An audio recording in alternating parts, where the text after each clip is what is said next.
Chapter 961. Alright. Li Meng tried to smooth things over. We all have the same thoughts. I hope it'll be more lively. Wei, Cici is right. My husband will be here later. What's your boyfriend's job? Maybe we can sit down and eat together. My husband is usually very busy. If there's a good project, he can bring everyone to work together. Then, you won't have to work so hard. Don't be so secretive. On the surface, it sounded like nothing, but in fact, Li Meng used a charitable tone from the beginning to the end. It was very obvious that she had already imagined Helian Wei's boyfriend to be the most basic type of person. She was implying that her own husband could lead everyone to become rich. Originally, Li Meng didn't want her husband to come along when she came to see Xiao Zifeng. But now, she didn't think so. Although her husband wasn't very good-looking, his family background was first class. He even had cooperation with the Xiao family.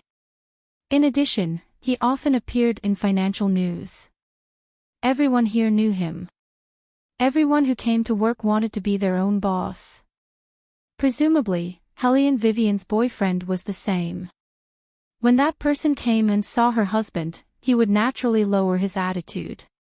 When that time came, Helian Vivian would definitely feel bad when she saw her boyfriend fawning over other men. This was the only way to thoroughly humiliate Helian Wei to the core. Thinking of this, Li Meng faintly felt a sense of victory in her heart. How could Helian Vivian not understand the meaning behind her words? The corners of her mouth curled up with a hint of sarcasm. Then, she said to the phone, "Do you want to come up and have a meal with us?" Helian Vivian thought that His Highness would definitely refuse with his personality. Back in Tiandao, when they were together, once someone invited him to a heavenly banquet, he would immediately give it to them.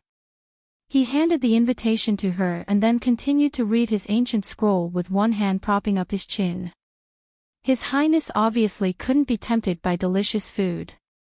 But this time, unexpectedly, the man's noble voice could be heard through the phone. Okay. So straightforward. Helian Vivian raised her eyebrows and put down the phone. She smiled at her classmates and said, "He'll be here soon." In reality, she didn't care how the people around her looked at her. Helian Wei indeed also wanted to see her benefactor who brought her along that year. Otherwise, she would have already ridden her BMW Tomahawk and left, and wouldn't waste time here. When Li Meng and Du Cixi saw that things were going according to their plan, their smiles became even wider. With the two of them working together, when Helian Vivian's poor boyfriend came later, they would definitely let him know the difference between them.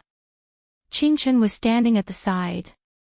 As a genius with an IQ that exceeded his age, he could clearly see the performance of these two women. However, Qingchen wasn't in the mood to care about them. Right now, he only had one thought in his mind, and that was that his brother was coming. When he thought of this, Qingchen felt very happy. When he was happy, he became even cuter. The ahog on his little head stood up, and his cheeks were puffed up. He was holding the devil doll that he wanted to give to Bailey Shangxia with one hand while his other hand didn't forget to send a WeChat message to his brother. The main reason he sent the WeChat message was that he found something very interesting to share with his brother. However, Qingchen didn't know that after Bailey Shangxia sent a provocative message to Beligaju that day, his little phone was in the hands of a shameless person. "Dad, you told me before that if I want to eat gracefully, I must understand humans and know how they live." Bailey Shangxia's voice was a little cold. "If you don't give me my phone now, in the human world, it's a violation of privacy. You'll be condemned." Beligaju laughed and was very evil. "Bailey Shangxia, have I been too friendly to you recently? Do you really think that you should stay in the human world?" Bailey Shangxia heard this and was a little unconvinced. "Who was the one who said that as long as I call mother, you won't have to threaten me when you go to the demon world for a month?"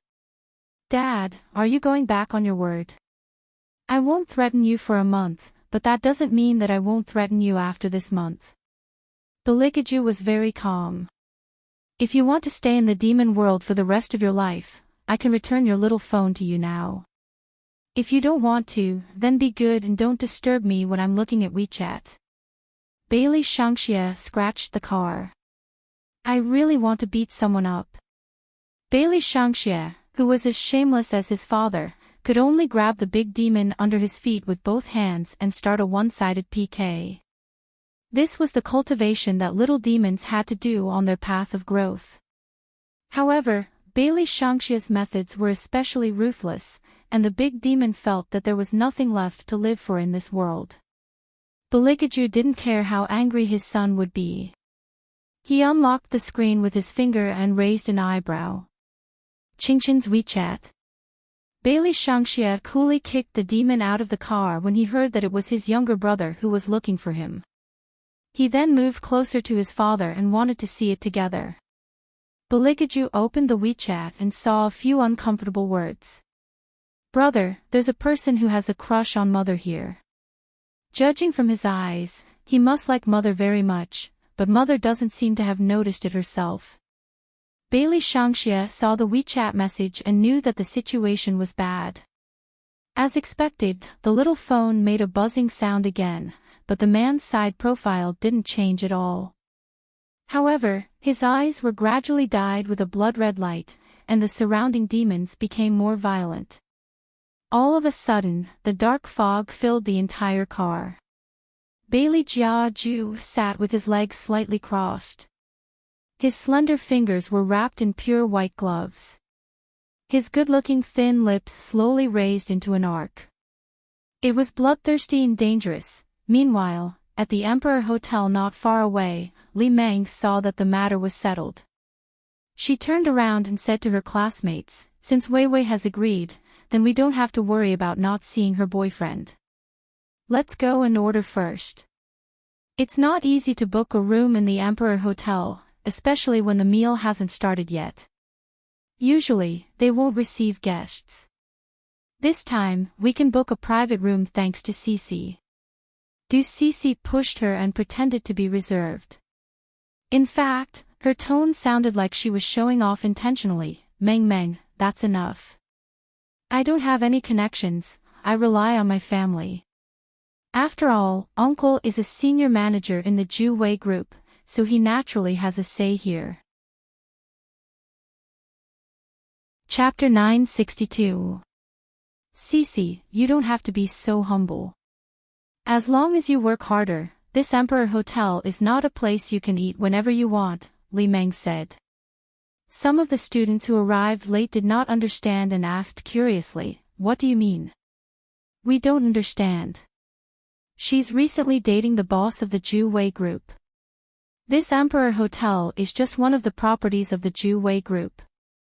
Li Meng pretended to be mysterious. "You should understand now." Du Cici blushed and pulled the corner of Li Meng's shirt. "It's not even close yet. Don't talk nonsense." Understood, we all understand." The students looked at Du Cici with ambiguous gazes. Du Cici enjoyed the attention very much and she did not deny it. She knew how to make people believe that she was really dating the CEO Ju. Hence, she acted bashfully from the beginning to the end. Everything was going well at first. However, when Du Cici looked up, she realized that no matter what happened, Xiao Zifeng's eyes never left Hellion Vivian. The way he looked at a person so intently had become the deepest jealousy in her heart since they were in school. This jealousy was still there even now. She looked at the man who had never shown any emotions towards her. Her eyes flashed as she clenched her fists. She turned her head to look at Hellion Wei Wei and said, "I wonder what Wei Wei's new boyfriend looks like. I've heard that a lot of girls are pressured by their surroundings and end up making do with themselves in the end. Wei Wei, don't be like this. Our faces are so handsome, we must find someone who is worthy of you. Hellion Vivian, don't listen to Cici. My husband is not very handsome." However, the most important thing for a man is to know how to dress up. When your boyfriend comes later, see how he dresses up. If he can't, Zifeng and the rest can give him some advice. Li Meng spoke with sincerity, but in reality, the disdain in her eyes could be seen. Hellion Vivian frowned. Was she implying that His Highness was ugly and did not know how to dress? Wei Wei, why aren't you talking? Did I guess correctly? Du Cece smiled and said, it's okay. It's normal for men to be a little rough. After all, no one can guarantee that they will find the one they like. I'm afraid that some girls will do something for money and serve those fat old men. But Wei Wei doesn't look like one. She rides a motorcycle to work every day. She definitely won't do anything wrong. When Qingchen heard this, she looked at Du Cece with her big eyes. She seemed to be on the verge of exploding. When Hellion Vivian saw this, she reached out and grabbed Qingchen's ear. She smiled and looked at the students around her. Since we're talking about this, to be honest, I like that person's appearance. Otherwise, we wouldn't be together. Little Qingchen's murderous aura immediately disappeared. He nodded his little head. He believed in this. Ever since he was born, Beauty Wei Wei had been praising his father's handsomeness almost every day. That had become his mantra ever since he was a child. But, why didn't his brother reply to his WeChat? He was still waiting to discuss with his brother. Hellion Vivian's words surprised everyone. Many of the students laughed. They did not want to make the atmosphere awkward, so they joked, Wei Wei, are you serious? You don't look like the kind of person who is greedy for beauty. I've always been in the appearance circle. Hellion Vivian's tone was very natural. She smiled and said, he's the most handsome man I've ever seen. I took the initiative to chase after him because of his appearance. Hellion Vivian was telling the truth. She had always boasted that she was a domineering president. Of course, she would be the one to chase after people. However, it was obvious that others would not think so. Wei Wei, you're exaggerating. Zifeng is here. Who can be more handsome than Zifeng? Be careful, you're spreading your net too wide. It'll be hard to take it back later. Li Meng said this and laughed to the people beside her. It said that beauty is in the eye of the beholder. Wei Wei is working very hard for her boyfriend. Why would the cold and talented girl take the initiative to chase after him? This is too degrading. She used to say that her family has connections. Look at the result. She's still working on her car now. Among the 3 female classmates, one of them quickly understood what Li Meng meant. She glanced at Hellion Vivian with disdain. Du Cece tried to smooth things over, maybe something happened to Wei Wei's family. That's why she's like this. She definitely doesn't want to lie. You guys should stop talking about the things that happened in school. Back then, we were still young. Who didn't have vanity? Am I right, Wei Wei? Vanity? Hellion Vivian repeated these 3 words playfully. She smiled slowly, and there was a unique meaning in her thin lips. Du Cece looked like she knew her very well. She raised her wrist and looked at the watch on her wrist. It's almost 5:00. We've been talking for so long, but we haven't ordered anything yet. I'll make a call first and ask them to open the red wine first. Red wine tastes better when you're awake. You guys can take a look at what you want to eat. With my uncle here, I'll definitely let everyone enjoy the best treatment. Wei Wei, you should eat more later. Not everyone can eat the food here. She was obviously saying that Hellion Vivian could not afford the food in the Emperor Hotel. The few female students behind Du Cece, including Li Meng, laughed at the same time. It was obvious what they meant. In a hotel like this, the food was indeed more expensive than usual, especially the precious ingredients. For example, the sashimi that had just been flown in from Japan and the most authentic roast duck that had just been cooked in the capital. Each dish cost more than $1,000. Moreover, one must make a reservation in advance if they wanted to eat these dishes. Therefore, Cici was very confident when she said this. In her opinion, Wei Wei did not have the ability to spend money, let alone find an outstanding boyfriend. When she thought of this, Cici added with a smile, Wei Wei, don't worry.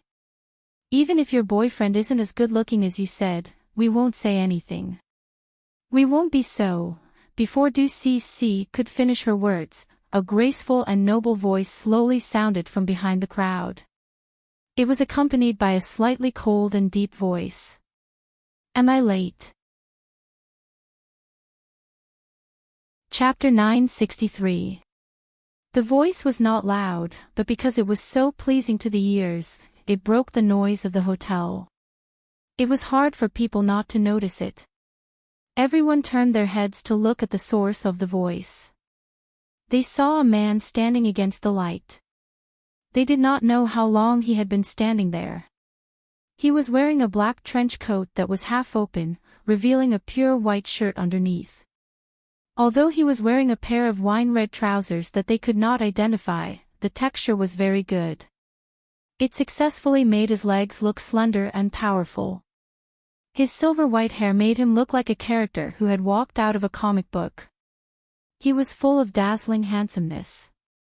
His eyes were long and slightly slanted, exuding a faint sharpness. His skin was pale white, and the Dior style seemed to be tailor-made for him. From afar, the man looked like a vampire aristocrat with an oriental charm, exuding a kind of enchanting nobility. In an instant, the surrounding crowd seemed to have become a part of the background. Cici and the others were all speechless. Even though they had seen a lot of things, they had never seen such a handsome person.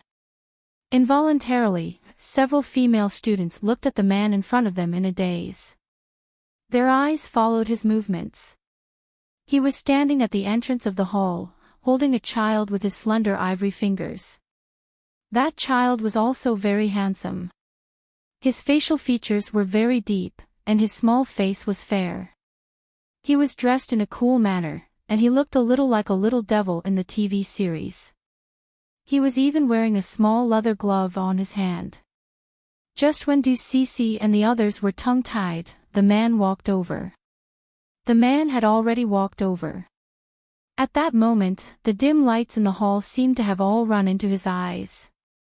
They were like flowing diamonds, pure and beautiful. Helene Vivian had long known that this man would be able to catch other people's attention even if he was thrown into a crowd. But in fact, it was even more shocking than she had imagined. She did not know how that kind of aura was formed. He was obviously dressed in the most modern clothes, but it made people feel that this person was like a movie character from the 19th century. Just by standing there, he was handsome and peerless. Cici was still wondering who this man who suddenly appeared was. After all, she didn't have such an outstanding classmate in her class. At this moment, the few female students behind Cici who had mocked Helene Vivian earlier were blushing. No matter who the other party was, they had to strike up a conversation first. Thus, one of the women, who thought that she was pretty, reached out to stroke her long hair and said in a sweet voice, "It's not too late. We just started." The woman's words were about to come out of her mouth when she was abruptly stopped by what happened next. The man didn't even look at them. He walked past them and stopped in front of Helene Vivian. He asked intimately, "What's on the corner of your mouth?" "The corners of my mouth." Helene Wei Wei was confused. Beligaju simply reached out his hand and slowly brushed his finger across Helene Vivian's lips. As if on purpose, this action was done extremely slowly and gently. In fact, Bailey Shangxia could see very clearly that there was nothing on the corner of his mother's mouth. His shameless father was simply declaring his sovereignty. No one else would use such a method. Xiao Zifeng stood aside and looked at Helene Vivian. His eyes were extremely gloomy. Some of the male students were still talking to him, but he could not hear what they were saying. He could only look at the man who could get close to Helene Vivian without any scruples. His fingers were stiff and his heart was in turmoil. Everyone present was stunned when they saw Beligaju's action. They more or less understood what was going on. Vivian, who is this? Before Helene Vivian could say anything, Beligaju smiled. He was cold and well-mannered. He curled his lips and said, "Hello, I'm Vivian's husband." Husband. The university students were stunned by his smile. Didn't he say that he was her boyfriend? Hearing this, the man curled his thin lips and looked to the side to rub Helene Vivian's head. He said rather helplessly, "We already have a child together. Why are you still telling others that I'm your boyfriend? Vivian, you're always so unclear about your position." Helene Vivian. She was really not used to His Highness being so gentle. Moreover, he seemed to be very cooperative with other people's questions today. Why? He was usually very cold and aloof. Even if it was for her sake, according to His Highness' way of doing things, he would only reply with a light when others asked him a few questions. What was going on today? Bailey Shangxia, who knew his father's way of doing things, did not complain about his father's shamelessness. Instead, he tiptoed and picked up Qingchen from Helene Vivian's arms. He acted like a good brother. "Are you hungry?" Qingchen nodded her little head and pushed the devil plushie in her hand forward. "This is for Big Brother. I didn't buy it. I caught it."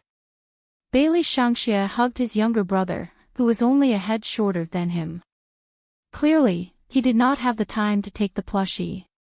A rare smile appeared on his cool little face. He was happy that his younger brother always thought of him. The two little ones were already very close. After being separated for a day, they had a lot to say to each other. "I also have something for you. I'll help you put it on when we eat later." As a good brother, Bailey Shangxia was more mature than Qingchen. Helene Vivian asked him to put Qingchen down. Bailey Shangxia did not let go. Although he was a little shaky when he walked, he still felt that it was necessary to carry his younger brother. It was more dangerous to let Qingchen go down. There was such a stupid human here. What if they bump into each other later? Looking at this warm and intimate scene, Du Cece and the others felt their faces hurt. Especially the few female students who tried to strike up a conversation with the man, they felt jealous and ashamed. They never thought that Helene Vivian would find such an outstanding-looking man. Li Meng remembered what she said just now. She wanted to scratch the wall because compared to her husband was really too weak. Fortunately, her son said that he wanted to go to the toilet and her father took him there. Otherwise, standing here would only show the gap between them. Seeing through Li Meng's thoughts, Qingchen, who had been waiting for a chance to counterattack, suddenly seized the best opportunity. Holding the devil plushie in her hand, she said in a childish voice, "Auntie, now that you have seen my dad, you should give up the idea of letting your husband teach my dad how to change clothes, right? After all, my dad is really not ugly, and obviously, Uncle can't teach my dad how to wear clothes." Chapter 964. After little Qingchen's reminder, all the students recalled what Li Meng and the others had said before the man appeared. They all turned to look at Li Meng and the others. Li Meng and Du Cece had been flattered by others ever since they graduated. They had never encountered such mocking gazes before. Moreover, it was in front of so many people. The awkwardness they felt was indescribable. Li Meng could only force a smile. Her face was a little stiff. Children tend to take adults' words seriously. "Qingchen, we were just joking with your mother." "Wei Wei, you too. You hid such a handsome man at home. Why didn't you take him out earlier and let us see him? You're still hiding him." She originally thought that by saying this, Helian Wei Wei would be somewhat embarrassed and change the topic. Who would have thought that Helian Wei Wei would curve her lips at her, mischievously and willfully? It's because he's too handsome that I have to hide him. I didn't want you to see him at first. After all, I'm very troubled by people who want to come over and strike up a conversation. As Helian Vivian spoke, she glanced at the few female students with clear eyes. Her short sentence made those people's faces turn red and white. They looked at Helian Vivian with eyes full of resentment. However, they had no choice but to suppress it. Otherwise, they would be the ones embarrassed. Wei Wei, you two are a good match. A female student chuckled and gave her blessings. She meant what she said. The two of them were a perfect match, both in terms of appearance and height. It was also because Helian Vivian was more charming and evil compared to other women. Her queen-like demeanor would not be hidden no matter what the environment was or what clothes she wore. This was the person she wanted to be when she was young. She was neither servile nor overbearing and was as tenacious as time. Otherwise, anyone who stood next to Beligaju would be overshadowed and would not be able to stand out. Beligaju was very satisfied to hear such a compliment. He smiled and thanked her. At that time, the female student did not know that because of her blessings, she would be officially hired by Ju Wei Group and become a member of their legal team. Du Cece, who was standing next to them, could not stop her heartstrings from trembling. She only felt that the man's voice seemed to have a magical power. There was a low magnetism in his cold voice. Now that she was listening to it again, his voice was clear and bright like the spring breeze in March. It was refreshing and gave her a special sense of comfort. What kind of luck did Helian Vivian have to meet such a man? However, even if he was extraordinarily handsome, so what? He must be extremely poor. Otherwise, Helian Wei Wei wouldn't be a broken car mechanic until now. Thinking of this, Du Cece's heart calmed down a lot. While leading everyone into the private room, she smiled and said, Wei Wei, listen to what you're saying. We're not young anymore, and we're not love-struck women. Why would we look at a man's appearance? At the very least, we should look for a successful boyfriend. Looks are secondary. Your boyfriend should have never been to the Emperor Hotel before. You should take care of him later. Come, let's start ordering. Let's eat some fruits first. I'm hungry. Du Cece looked at the waiter behind her and said, Go and get the menu. The Emperor Hotel had always been famous in the industry for its excellent service. A private room would be accompanied by 3 to 5 waiters. Other than taking orders and serving dishes, they were also responsible for leading the way and opening the red wine. Every waiter had undergone professional training and was wearing the uniform of a butler. They looked very classy in their suits and leather shoes. However, when the waiter heard Du Cece's order, he paused. In the end, he said, Please wait for a moment. He then left the luxurious private room. Du Cece frowned. Why did he say to wait for a moment? Shouldn't he pass the menu to them immediately? Could it be that the meal has not started yet? Forget it, these are all trivial matters. Du Cece looked at the students behind her and smiled, You don't have to be so polite. Sit anywhere you like. Today, this private room is ours. My uncle has already informed everyone, so no one will disturb us today. Cece, you're too extravagant. The few female classmates laughed again. When they sat down, they pretended to look at Helian Vivian and said, Sure enough, what my mother taught me in the past was right. When looking for a boyfriend, you have to find one that's presentable. So what if he's good-looking? I heard that the president of the Ju Wei Group is rich and handsome. Cece, you have to seize the opportunity. When the time comes and the two of you are together, some people will see what the most perfect boyfriend is. Look at what you're saying. Don't you know Cece? She's easily shy. From what I see, Since she and that person have already eaten together, their relationship should not be too bad. Maybe the two of them are in an ambiguous period now. What's there to wait for? The person who asked this question was Bailey Shangxia. He was still smiling, and his smile was brewing an aura that belonged exclusively to the little devil. Du Cici's heart trembled when she heard this child's sudden question. She was so guilty that she did not dare to look at the gazes around her. However, she calmed down very quickly. What was she afraid of? What would a child know? In this circle, other than Li Meng's husband who had seen young Master Zhu from afar, she was the only one who could enter the Zhu Wei group. If she said that she had seen him, then she had seen him. Would anyone expose her? Little kid, why do you ask this? Du Cici said sweetly, of course I've seen him before. Auntie and that president are very good friends. When Bailey Shangxia heard this, he glanced sideways at Baligaju who was standing still. Then, he smiled very slowly, is that so?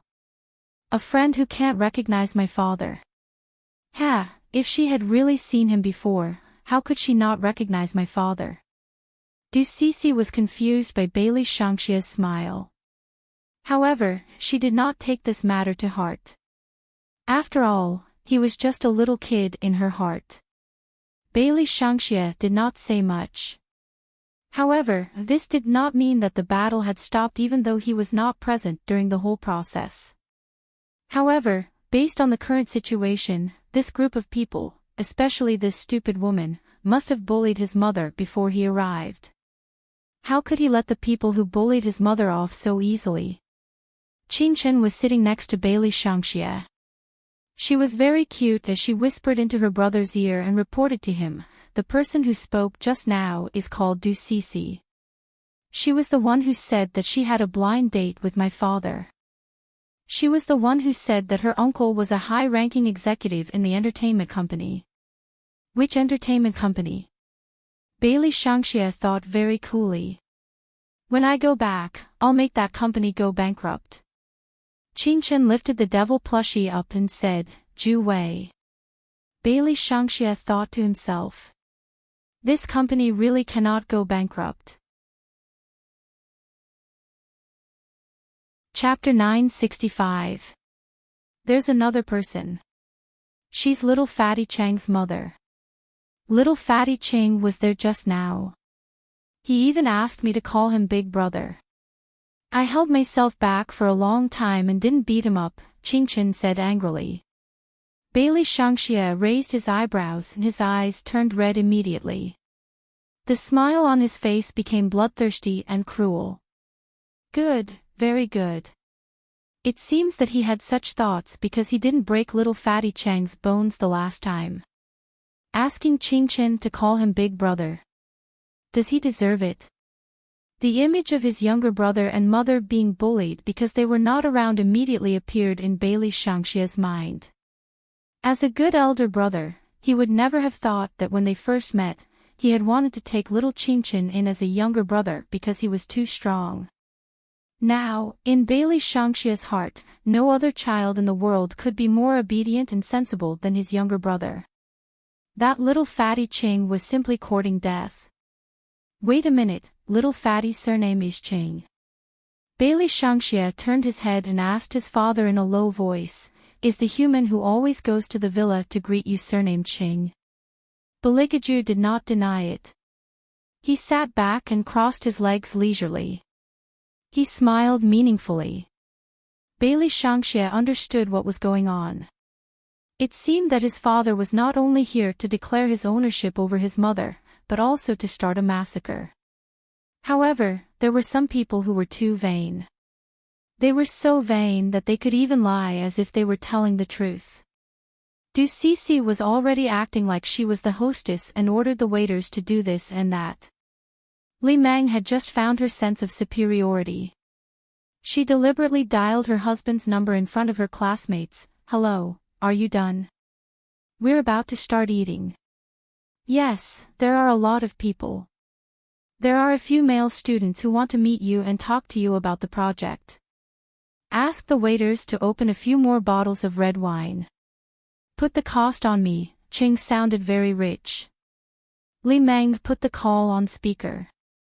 She smiled and hung up the phone when she heard his words. The surrounding female students were envious. Li Meng, your husband is so generous. Emperor Sky Hotel's red wine isn't cheap. The cheapest one costs more than 1,000. This is Li Meng's husband. If it were someone else's husband, they might be heartbroken after drinking a few bottles. Du Cece was delighted when she heard those words. That was the way it should be. How could a woman who had not even finished her studies and could only rely on repairing cars to make a living get the upper hand?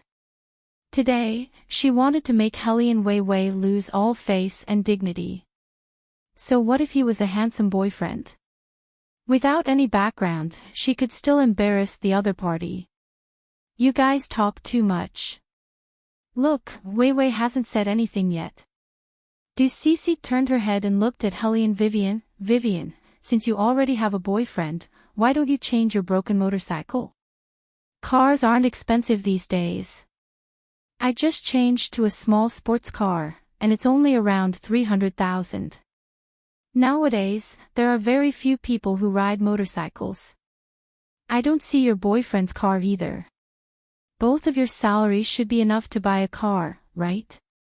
It's really inconvenient to bring your child to school without a car. Although Du Cece did not say this sentence very loudly, it was clear enough for all the students to hear it. The meaning behind those words was already very clear. Helian Vivian did not say anything. Xiao Zifeng could not hold it in anymore. He raised his hand and grabbed Du Cece's wrist. Cece, that's enough. Because of his social circle, he was destined to notice the malicious intent in Du Cece's words more than ordinary people.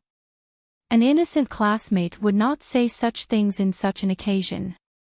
Could it be that he was wrong from the beginning? He actually wanted to get close to that person through Du Cece, who was more familiar with him. At that time, he really did not see the subtlety in it. Du Cece did not expect Xiao Zifeng to stop her. She thought that even if he liked Helian Wei Wei, he would still give her some face in front of others. However, he did not expect that he would treat her this way because of Helian Wei Wei. Du Cece gritted her teeth and then laughed. Wei Wei, I don't mean anything else. I just think that you shouldn't put up a front so casually. You don't even have a car, so don't let your boyfriend dress so well.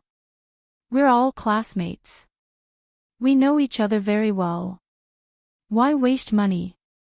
Upon hearing this, Helian Vivian raised her eyebrows and turned her head to look at the smiling man who was playing with his phone. I'm just wearing a black windbreaker. Is it necessary to say that I'm putting up a front casually? Among the clothes that His Highness wears, this one should be very common. The rest are all handmade. At the very least, this one is from a brand. If it were a normal person, they would definitely not be able to sit still after hearing those words. However, Helian Vivian and her family were very calm. Especially Beligaju, he did not say a word from beginning to end. He put one hand on the back of Helian Vivian's chair and played with his phone with the other hand. He did not even look at the two women. That kind of noble aura was naturally disdainful. His silver-gray hair, fair skin, and beautiful eyes were light red under the bright lights. He was so handsome that it made people's hearts flutter. This was because Beligaju laughed. It was obvious that he was mocking them.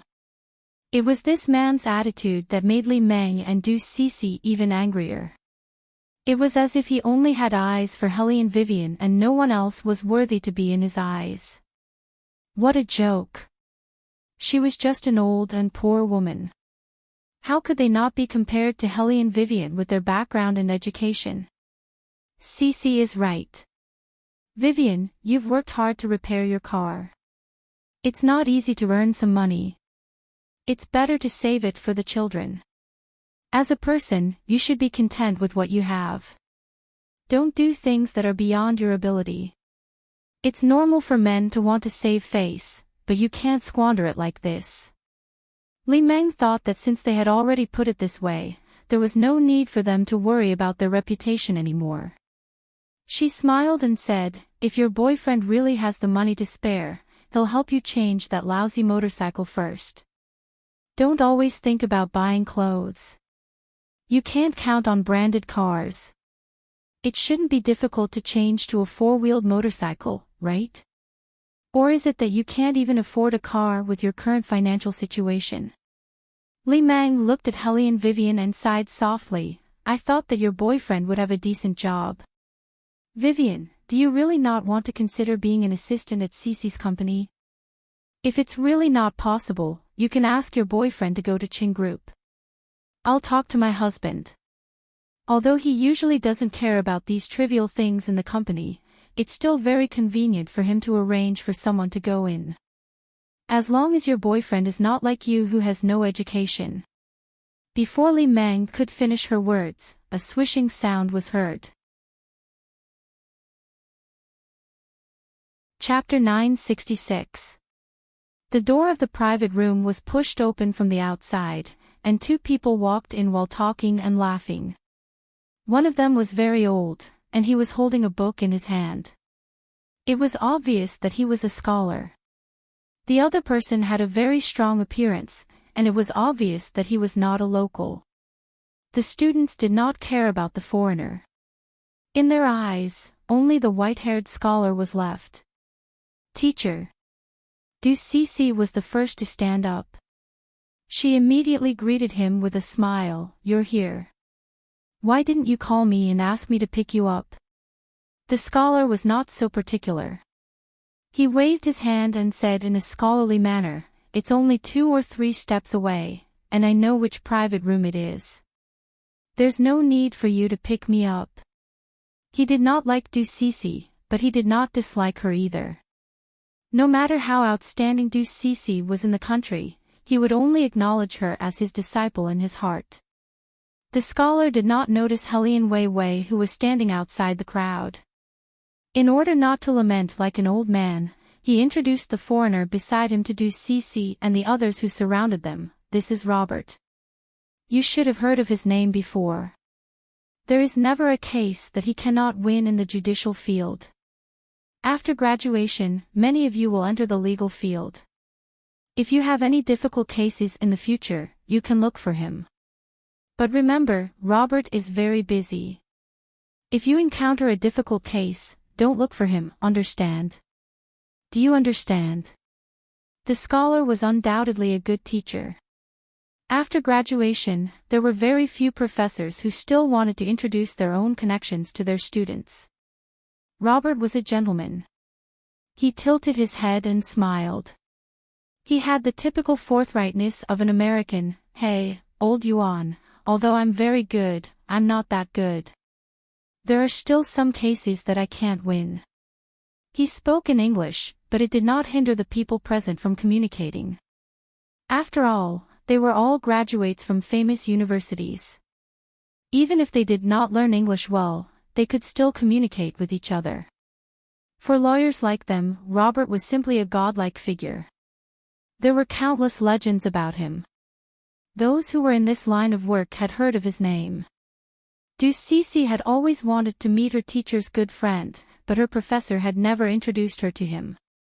Du Cece did not know the reason until she went to visit the professor's house.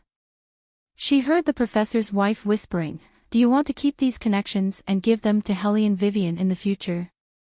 Old Yuan, why are you so stubborn? What's so good about that child?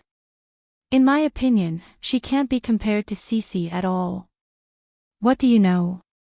The professor's voice sounded angry at first, but then he slowly lowered his voice like he was sighing. Nowadays, people in this field are either competing for connections or merits. Everyone wants to be a lawyer to make money, but who would be willing to fight for those who really need justice? Are you saying that Wei Wei doesn't like money? Come on, who is different from who? Old Yuan, you have lived to this age. How can you be so muddle-headed? The professor's wife was still trying to persuade him. The professor shook his head like a dying old man. I was the one who taught Wei Wei personally. She was the only disciple I acknowledged back then. It wasn't because of her high attainments in law, but because you haven't met this child. This child looks normal on the surface, but in fact, she should have experienced a lot. In the field of law, you never need people who are like a blank piece of paper, because this blank piece of paper will eventually be dyed black. The strong people who seek justice for others are always those who have experienced darkness and know all kinds of unspoken rules, but their hearts are still bright. She has her own way of doing things, and this way of doing things is very suitable in this field. Her methods have never been upright. When she was in school, she was only in her early 20s, but she already knew how to use underhanded methods. But this is nothing because what she wants to do is very upright. This child has justice in her heart. CC can't do it. She wants to acknowledge me as her teacher because she values my connections in this field. If I am just an ordinary teacher, she will not come to me every 2 to 3 days. The two of them are fundamentally different. How can I be assured to hand everything over to her? Du Cece's face was extremely gloomy at that time. She, who was separated by a wall, crushed the strawberries that she was washing. Her heart was full of disdain. What era was it now? It was all about who had a better family background. Even reading novels and watching TV shows was for the sake of relaxation and happiness. Who would care about the sense of justice? If this old man could not help her, Du Cece would have left directly. Did he really think that she was willing to serve him? Didn't he feel that Wei Wei, that woman, couldn't be compared to anyone? She actually wanted to see if the teacher knew that the student he originally valued the most was now merely a broken car mechanic, would he still talk about some bullshit sense of justice? Thinking of this, Du Cece opened her mouth again. By the way, teacher, you still don't know, right? This time, Wei Wei is here too. She turned her head and said, I say, all of you move aside and let Wei Wei come over. There were too many students, regardless of gender. As soon as they entered, they surrounded Professor Yuan, blocking his view. Obviously, Professor Yuan did not expect to see Hellion Vivian again. After all, ever since she transferred to another school, no one knew where she went. Teacher. Du Cece pulled Professor Yuan's arm. You still don't know, right? Wei Wei's life is a little tough now. Her boyfriend can't help her. She can only ride her motorcycle to work every day. After fixing the car, her whole body is covered in dirt. She also has to take care of her child. Professor Yuan was undoubtedly heartbroken when he heard this news. He looked at Hellion Vivian who was walking towards him. He knew that this profession was not easy. However, in his heart, anyone could choose not to be a lawyer. But how could Hellion Wei Wei not be a lawyer? Professor Yuan could not imagine how the student he was most proud of lived the life that Du Cece mentioned. Teacher. Hellion Vivian walked in front of him and then stopped in front of him. She smiled faintly. You haven't changed at all. You still like to hold a law dictionary in your hand. Is it in English? This child. What a pity. Professor Yuan did not know what to say. His eyes were a little bitter. It's good that you're back. Wei Wei, you don't know that after you left, teacher has been talking about you every day. After all, teacher has spent too much effort on you. Li Meng let out a long sigh, but who would have thought that not only did you not become a lawyer, but you also worked as a car mechanic in a small place. You have really let down teacher's cultivation. Hellion Vivian did not say anything because she was not looking at Du Cece. Instead, she was looking at Robert meaningfully. Robert felt that he was hallucinating. Oh my God. Chapter 967. How did he see her here? Robert was so excited that he opened his arms and wanted to give Hellion Vivian a hug. He did not expect that someone would be one step faster than him.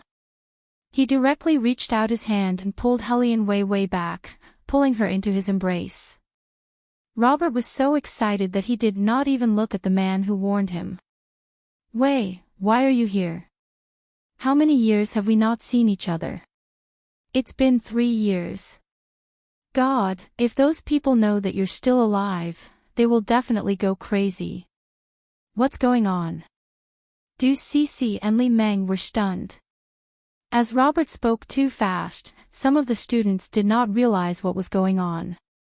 Helian Vivian spoke in fluent English. I've always been alive. Don't curse me, Robert. You better stop your habit of dancing around. If your fist accidentally touches a teacher, I don't mind throwing you out of the window. Oh, Wei, you're still so cool. Robert's eyes lit up. Then, he furrowed his brows and spoke in a foreign accent in Chinese. But when did you become a mechanic? Is it because my Mandarin is not good enough that I didn't understand? Helian Vivian smiled casually. I'm indeed repairing a car now. Oh my God. What's wrong with you? Why did you come to China to repair a car? Robert's tone was so exaggerated that he could act out at any moment. Professor Yuan knew that there were not many people who could make Robert act like this. Do you know each other? Not only do we know each other, but I lost 3 times in the past. Each time, I lost because I fought with her. When Robert mentioned Helian Vivian, he started to dance around subconsciously. Old Yuan, is she your student? Oh, right, when I met her in America, she did introduce herself as a student. But don't you know that she already has a lawyer's license? It's probably because undergraduates are not allowed to go to court in China. But it's different in America. She was very popular back then. Oh right, in China terms, she was very popular. Many people went to see her in court. The information that I gave you before was all about her cases. In an instant, Du Cece and Li Meng's faces turned pale. It was as if all the blood had been sucked out of their faces. The female students behind them had been mocking Helian Vivian for not getting a degree and becoming a car mechanic. Previously, they used the excuse of Du Cece ordering coffee in English to ridicule Helian Wei. They assumed that Helian Wei was a country bumpkin who did not know anything.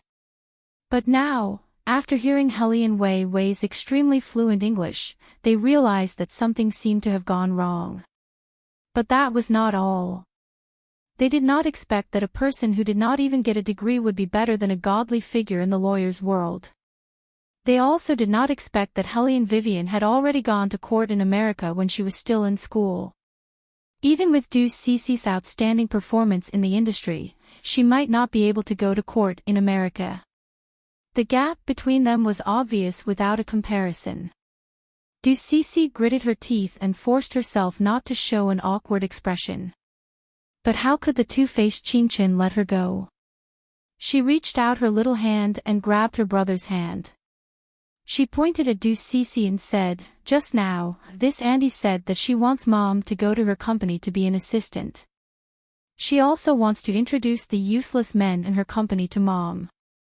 She thinks she's better than Mom because Mom doesn't have a degree. Her childish voice sounded like she was complaining. Bailey Shangxia reached out and patted his younger brother's little head.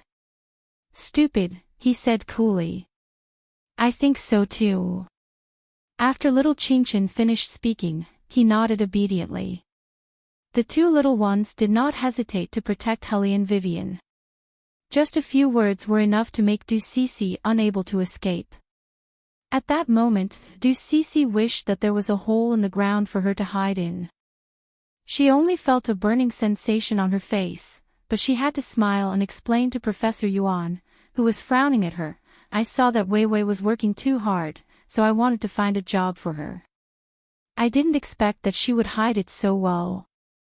Oh, now it seems that I was meddling in other people's business. I really didn't expect Wei to be so powerful. Li Meng also wanted to help Du Cece out. After all, they were on the same side, yes, yes.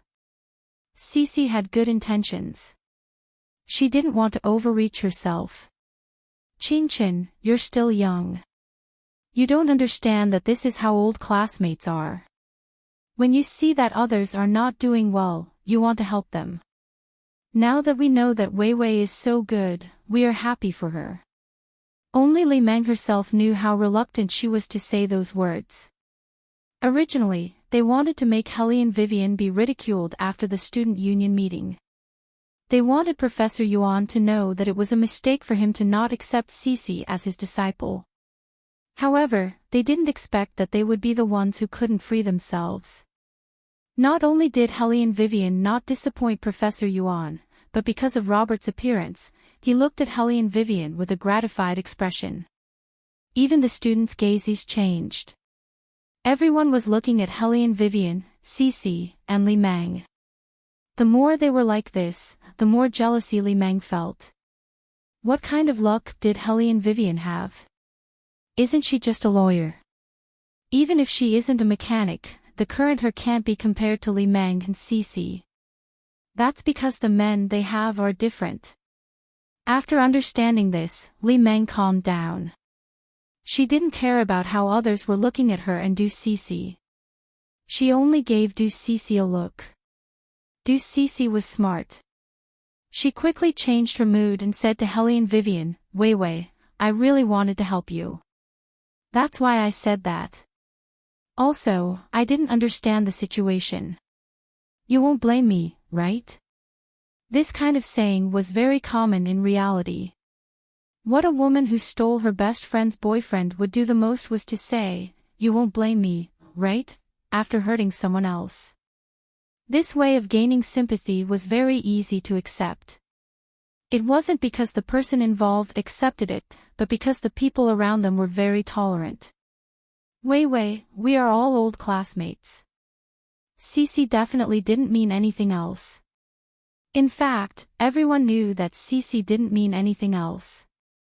However, in this kind of situation, plus Du Cece's identity, no one wanted to make a big deal out of it. It was just because of one sentence. Professor Yuan was protecting Hellion Vivian. His face sank and he wanted to say something. Hellion Vivian stopped him. Everyone knew that someone as strong as Hellion Vivian wouldn't let an old man stand up for her. After all, she liked to do everything by herself. Chapter 968. However, before Hellion Vivian could do anything, the two little ones tacitly stood in front of her and blocked her path. It will be very ugly when a lie is exposed.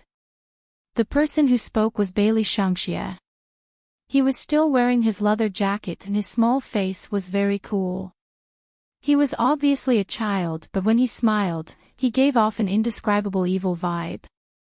Du Cece was amused when she heard this. Even if she had guessed Hellion Vivian's occupation wrongly and wanted to embarrass Hellion Vivian, so what? What kind of lie was this? Andy has just explained that this is all a misunderstanding. Du Cece smiled and reached out to touch Bailey Shangxie's head. Bailey Shangxie moved and took a step back with his brother in his arms. He looked at Du Cece and it was obvious that he did not want to be close to her. At this point, Du Cece was better at pretending than others. Even if it was embarrassing, she could still make herself look as if nothing had happened. Just like now, after Bailey Shangxie dodged her attack, she did not immediately withdraw her hand. Instead, she turned her head and smiled at Hellion Wei Wei. Wei Wei, look, you're still holding a grudge against me. Okay, it's my fault. Today's expenses will be on me as an apology to Wei Wei. Vivian, since Cece has said so, you shouldn't make things difficult for her. Li Meng turned her head and said to the surrounding students, it's not easy for the teacher to come today. Moreover, there are foreign guests. If you want to play, you should play to your heart's content. As she spoke, she patted Du Cece's arm and said, Cece, quickly ask them to serve the dishes. You have a sharp tongue but a soft heart. With your family background and appearance, you are already half a person who is going to marry into the Ju-Wei group. Yet, you always like to worry about others. Look, there has been a misunderstanding. Du Cece felt wronged. How would I know that others would think of me like this? Those are just children's words. Don't take them seriously. Wei Wei still cares about you, right, Wei Wei? Li Meng looked at Hellion Vivian and smiled faintly. Let's talk about something else. Since the teacher is here, we still don't know what your boyfriend does. Beligaju, who had been called out, had been sitting on the wooden chair, playing with something with his slender fingers. It seemed that he had not said a word since the beginning. But even so, his sense of existence was not exploited in the slightest. After hearing Li Meng's words, Beligaju suddenly curved his thin lips and put the thing that he had been playing with in his hand on the table. If Li Meng had found out what was in his hand, she wouldn't have been so stupid to ask this question. But it was obvious that no matter how rich the Qing family was, it was just an empty shell in terms of education. No matter how many luxury goods they bought, they would not be involved with Italian brands. So, they would not know that the simplest matchbox in Beligaju's hand was worth an ordinary person's monthly salary. Robert noticed the flash of silver light, but he did not say anything. This was because he found this scene to be quite interesting. When Du Cece saw that Beligaju had no intention of speaking, she continued, "Is it inconvenient for you to say it? If that's the case, then we won't make things difficult for you. There's nothing inconvenient about it." His Highness' voice was always pleasant to listen to, especially when he revealed a devilish smile. It made people feel graceful and noble. My company is Ju-Wei. This sentence originally had two meanings. However, Du Cece and the others would never think of the second meaning. They would only think that he was just an employee. Wei Wei, why didn't you tell us earlier that your boyfriend works in Ju-Wei group? Li Meng looked at Hellion Vivian. If you had told us earlier, we could have asked Cece to talk to her uncle and ask for a promotion for your boyfriend. Du Cece pushed Li Meng, stop talking. Otherwise, Wei Wei will think too much. What's there to think about? You're going to be the lady boss of Ju-Wei group in the future. Wei Wei won't be so narrow-minded. Her boyfriend will definitely be willing to be promoted by your uncle, Li Meng said matter-of-factly. Professor Yuan frowned when he heard this. He looked at Hellion Vivian worriedly. Hellion Vivian poured a cup of tea for the old man. She did not say anything and was still as calm as ever. Just when everyone thought that Wei Wei would not speak, she wiped her fingers with a napkin and looked up casually, "Lady boss." Li Meng looked at her as if she still didn't understand. Didn't we just say that Cece's blind date is the CEO of Ju-Wei group? Wei Wei, does your boyfriend never talk to you about his company? That's enough, Li Meng.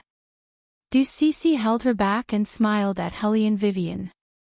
She acted as if she was the one in charge of Ju-Wei group. I'll tell my uncle about your boyfriend later. If he's really capable, it shouldn't be a problem for him to be promoted. A few female classmates who were trying to curry favor with Du Cece came over when they heard this. Cece, what about us? Can we also work in Ju-Wei group? If it's really not possible, I can be a manager. Isn't it just taking care of celebrities? We can definitely do it. Okay, I'll help you talk to him when the time comes. Du Cece smiled. Hellion Vivian spoke again. An outsider shouldn't be in charge of Ju-Wei group, right? Hellion Vivian said this sentence very slowly. It was so slow that Du Cece narrowed her eyes. Wei Wei, Cece is not an outsider. A female classmate laughed. Although this kind of thing won't happen to you, it's very normal for Cece. When the time comes and everything is settled, you won't say this anymore. Cece, when you get married, you must send an invitation to Wei Wei. Du Cece reached out and ran her fingers through her long hair. Actually, Wei Wei is right. We haven't even started dating yet. I'm indeed still an outsider now. As she spoke, she looked to the side. Where's the waiter? Why isn't he here yet? Call your manager over. Tell him that I'm here. Even if I'm an outsider, I can still order people around. Zhu Wei group service was really good. As soon as Du Cece finished speaking, a waiter walked over. Madam, how can I help you? Du Cece glanced sideways and was very arrogant. Call your manager over. Tell him that my surname is Du. The waiter did not move. He stood there and frowned. Why aren't you going? Du Cece's voice turned cold. In the end, the waiter decided to report to the higher-ups first. Please wait a moment. Chapter 969. Cece, you're amazing. When Du Cece heard the compliment, she smiled even more happily. She then poured a cup of tea for Lecturer Yuan. Lecturer, you can try the grilled duck tongue here later. It's really authentic. As she spoke, she turned her head to Hellion Weiwei and said, Weiwei, it's fine if you don't want my help. After all, your boyfriend definitely doesn't want to use my relationship to climb up the social ladder. I understand all these. Before Hellion Vivian could say anything, Beligaju responded with a playful, oh. A hint of mockery could be seen in his eyes. Your relationship? What relationship do you have? Du Cece still felt that his face was too handsome. She couldn't help but feel weak in her legs. However, she quickly recovered and said in a disdainful tone, You'll know in a while. The reason why she said this was because the waiter had walked in. She wanted to show Hellion Vivian that the distance between them wouldn't change just because of who was better at winning a lawsuit. Her wealth and connections were not something these people could compare to. Compared to Hellion Vivian's boyfriend who only had looks, the man she would get in the future would be 1 in a million. This was because even if she didn't get him now, she would be able to make decisions in the Emperor Hotel. Thinking of this, Du Cece raised her chin even higher. She turned her head and looked at the waiter. Is the person I asked you to call here? Yes. The waiter looked at Du Cece. Madam, the manager you mentioned is no longer in our hotel. The person who came today is our person in charge. When Du Cece heard the words person in charge, she felt even more proud. It doesn't matter who comes. Let's order the dishes first. Introduce the ingredients today and tell me which one is the freshest. I'm sorry, madam. The person in charge originally had a professional smile on his face. However, when he saw the man in a black trench coat at the end of the private room, his voice trembled. The words he wanted to say were completely stuck in his throat. He must be dreaming. Why would Ju always appear here? Isn't he supposed to be traveling outside? Why didn't anyone tell him that CEO Ju is back? The person in charge's heart was boiling. He wanted to run to Beligaju. However, he didn't know what was going on and he didn't dare to act rashly. Where's Special Assistant Long? Where's Manager Qiling? Where are they? How could he let CEO Ju out alone? Wait a minute. It wasn't just CEO Ju alone, there was also the young Master Devil. What was he holding in his arms? A child about the same age as him. Since when did the demonic young master become so compassionate? He didn't usually have this kind of attitude towards children. No, that was not right. Not only did he not have such an attitude towards children, but he also made adults suffer in the company. Back then, he had wanted to leave the corporation as soon as possible and come to Emperor Sky's branch to be in charge of food because of the demonic little young master. In any case, he wasn't going to be in charge of an entertainment company because he hadn't forgotten that the young Master Devil had said that he wanted to enter the entertainment industry. The person in charge turned around and coincidentally saw Bailey Shangxie sitting in the corner with his little brother in his arms. It was obvious that Bailey Shangxie knew the person in charge. When Shadow first brought these humans to him, he had to play with them for a while. Among his toys, this human was quite interesting. If the person in charge knew what Bailey Shangxie was thinking, he would definitely cry.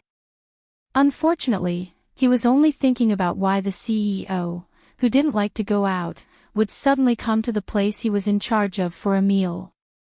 Could it be that he wasn't satisfied with the recent performance of Emperor Sky Hotel?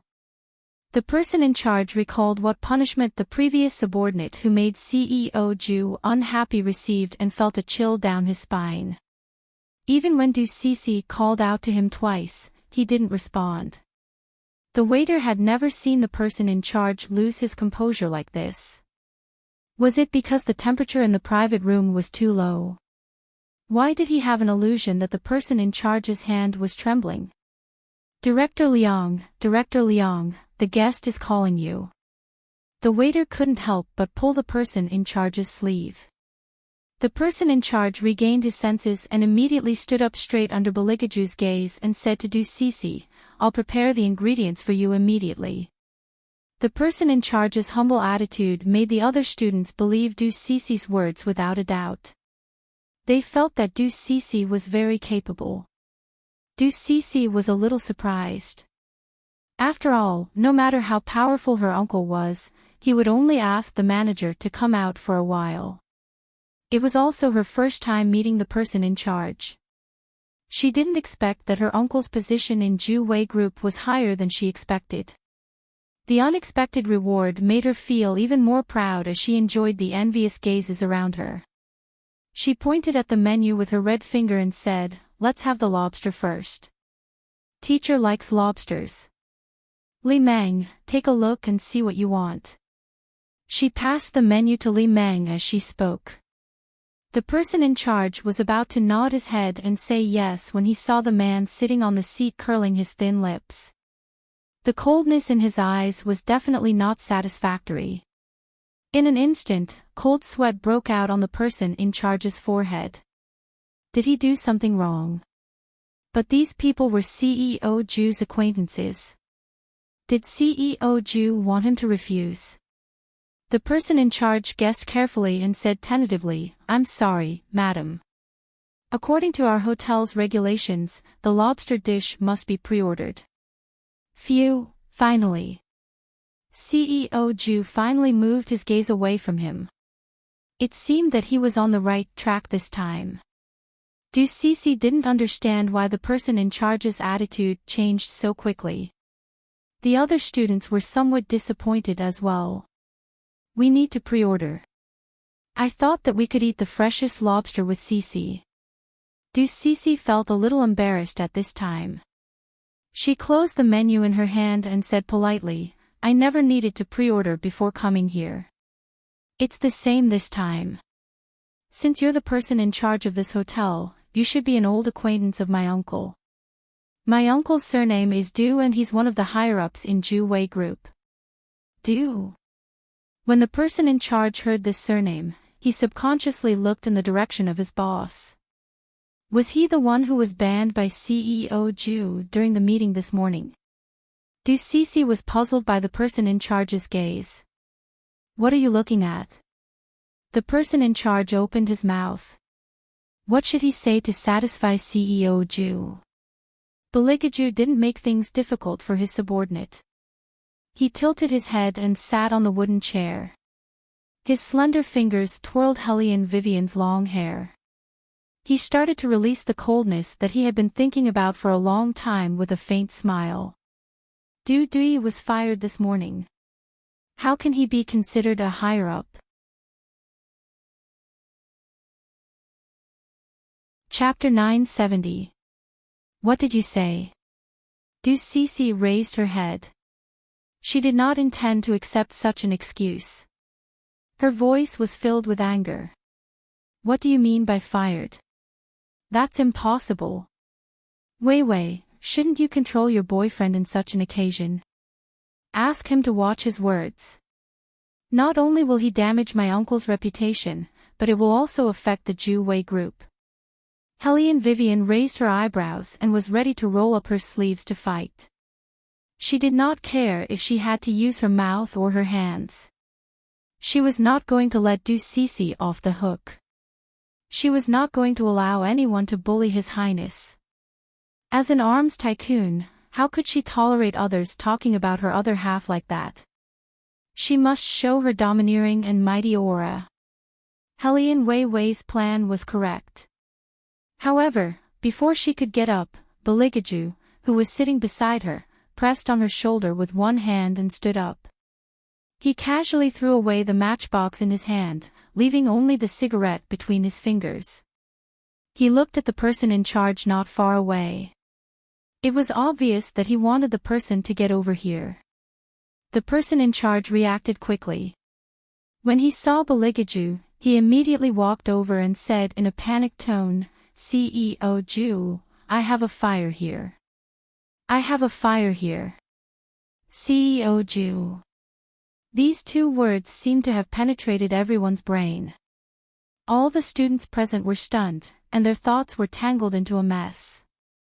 Li Meng looked at the man who was called a poor employee in a daze. Her face was drained of blood. "No, it can't be what I think it is." Du Cece's lips trembled because of the way she was addressed. She slowly turned her head around, and her throat hurt from the pressure. What did you just call him?" The person in charge did not speak. He only looked at Beligaju respectfully. His expression was still nervous. However, he repeated the name, CEO Ju. The two words were so clear that Du Cece could no longer lie to herself that she had heard wrongly. Her body trembled and she fell back into the wooden chair. How could this be? How could Helian Vivian's poor boyfriend be the king of the business world? The person in charge didn't look at her and didn't know what was going on. He was just very confused. Didn't this group of people know CEO Ju? Then why would CEO Ju appear in this private room with them? Ju. CEO Ju, the person in charge stuttered when he spoke again. Beligaju, on the other hand, seemed to be easy to talk to. He reached out and patted him on the shoulder. With the same smile, he said, "Relax." How am I supposed to relax when demons patrol? The person in charge roared in his heart, but on the surface, he still said respectfully, "Yes, yes, but why are you here? Is there a problem with the hotel's recent performance?" Although he shouldn't have asked this question, the person in charge felt a chill in his heart. Bailey Jia Ju's action of throwing the matchbox just now had scared him out of his wits. That was why he accidentally asked the question that had been bothering him for a long time. Beligaju seemed to be surprisingly easy to talk to today. He reached out and held Helian Vivian's finger. His other hand flicked the cigarette on his finger. "She is here for a party. I am accompanying her as a family member." "Oh, what?" At first, the person in charge couldn't react. When he came back to his senses, he suddenly looked at Helian Vivian. Could this be the legendary wife of the CEO? He really wanted to know what kind of secret this is. Beligaju didn't care about the person in charge's expression. After all, he didn't say this sentence for his subordinates to hear. "There is one thing that I am very curious about." Beligaju seemed to be very indifferent. He glanced at Du Cece's ugly face and said, "Miss Du, didn't you say that you have seen me and even had a meal with me? Why can't you recognize me even though I am standing here?" Just one sentence made Du Cece's whole body tremble. Her face was very pale, and the hand that was holding the menu was trembling. From the beginning, you said that you know Ju Wei Group very well." Beligaju's thin lips curled up. His smile was so perfect that it could almost move everyone. However, no one knew that the more he smiled, the more dangerous it was. "Miss Du, do you know why Ju Wei Group is called Ju Wei Group?" Du Cece couldn't say anything. Since things had come to this, she only wanted to explain. "Ju, CEO Ju, this is all a misunderstanding. the reason why Ju Wei Group is called Ju Wei Group is because my mother is Hellion Vivian and my father is Beligaju. Qingqin's clear voice interrupted Du Cici's words. She looked at her like a little girl, her face was cold and cute. Hellion Vivian, Beligaju, Vivian, Ju, that's why it's Ju Wei. Some of the female students covered their mouths and looked at Hellion Vivian. At this point, almost everyone understood what was going on. Hellion Vivian was the real lady boss of Ju Wei Group. In fact, she had been the lady boss since the beginning of the company. In a more straightforward way, the reason why Ju Wei Group was established was because CEO Ju wanted to give it to her. It was obvious that Du Cici had lied about this matter. She had never seen Bailey Jia Ju before, let alone having a meal with him. Everything was just a lie that she made up for her own vanity. Regardless of whether it was the male or female students, even Professor Yuan, they frowned and looked at Du Cici. Du Cici's face turned pale when she was stared at by those gazes. It shouldn't be like this. How did things turn out like this? She had never been so embarrassed before. Even standing had become a kind of torture. If only a few people knew about this matter, she could just walk away. However, this was a class reunion. Not only were there her old classmates, but many of them were in the same line of work as her. Her tutor was also there. If today's matter were to spread, she would definitely become a joke. It would be a huge joke. This was a loss of reputation that was even more unbearable than death. In the beginning, she and Li Meng had planned to embarrass Hellion Vivian here. It shouldn't be like this. It shouldn't be like this. Du Cici's face was red. She reached out and tugged at Li Meng's sleeve, wanting her to say a few words for her. Li Meng did not move. She was still digesting the series of events. She knew that Du Cici was usually very vain. However, she did not think that there was anything wrong with being vain. Therefore, she was willing to cooperate with Du Cici. Both of them were sisters, so their thoughts were the same. However, she did not expect that the poor man they were mocking was the CEO of Ju Wei Group. What should I do? What should I do now? Chapter 971. Li Meng panicked. She opened her mouth but did not know what to say.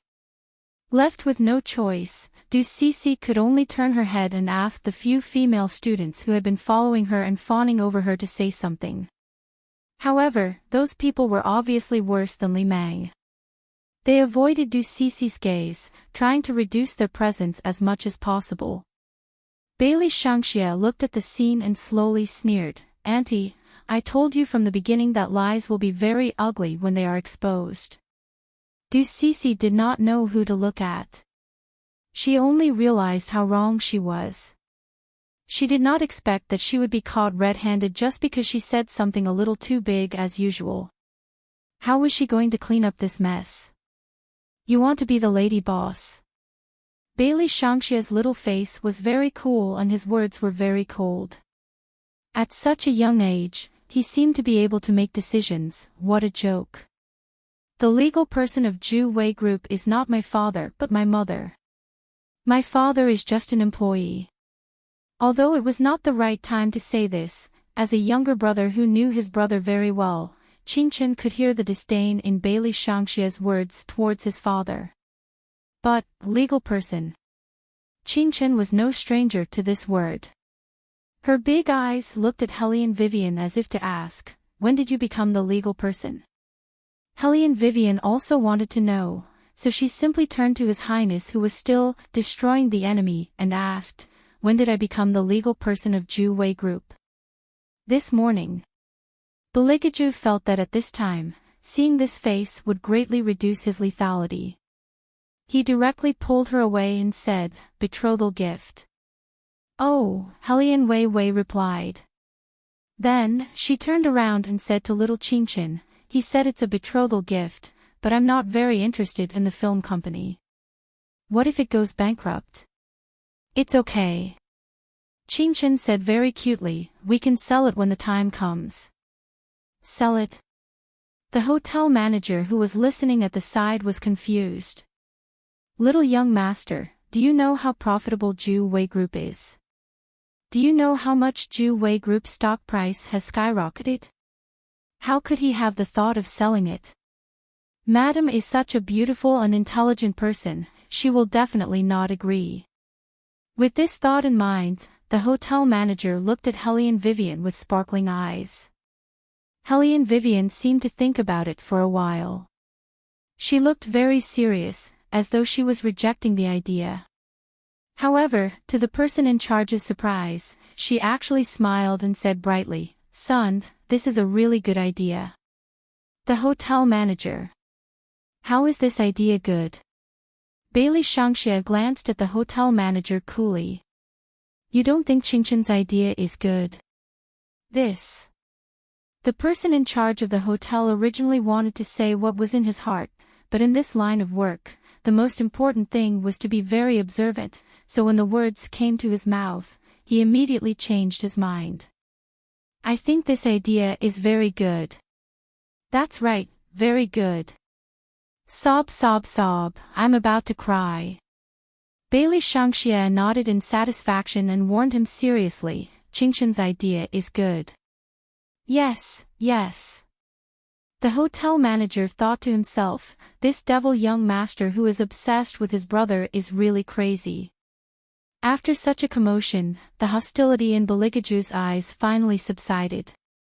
He looked at Hellion Vivian helplessly and sighed in his heart, but there was no expression on his face. Come here. Hellion Vivian walked over with a smile, only to hear him ask in a low voice, you don't want me to kill anyone? There's no need to let the other party die, it's too bloody. Hellion Vivian was telling the truth. Although she was not a kind person, she had noticed the unstable hostility in His Highness from the beginning.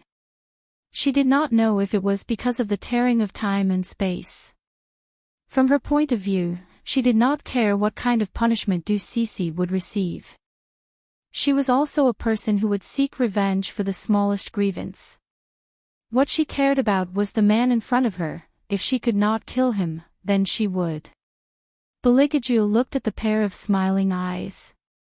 He never believed that good would be rewarded with good, and evil would be repaid with evil, so he looked down on gods and Buddhas.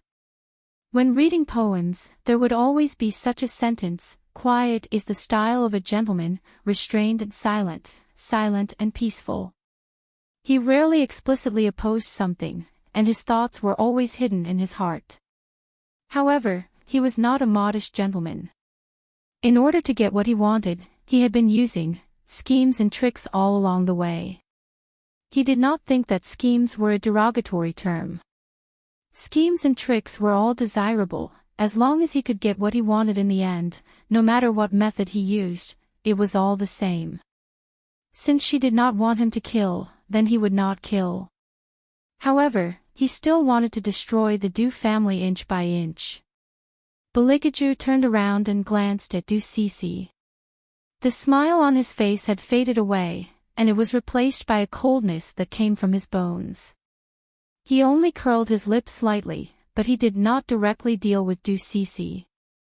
Instead, he said to the person in charge of the hotel, go and tell Qing Long to hand in all the evidence of the Du family's bribery over the years.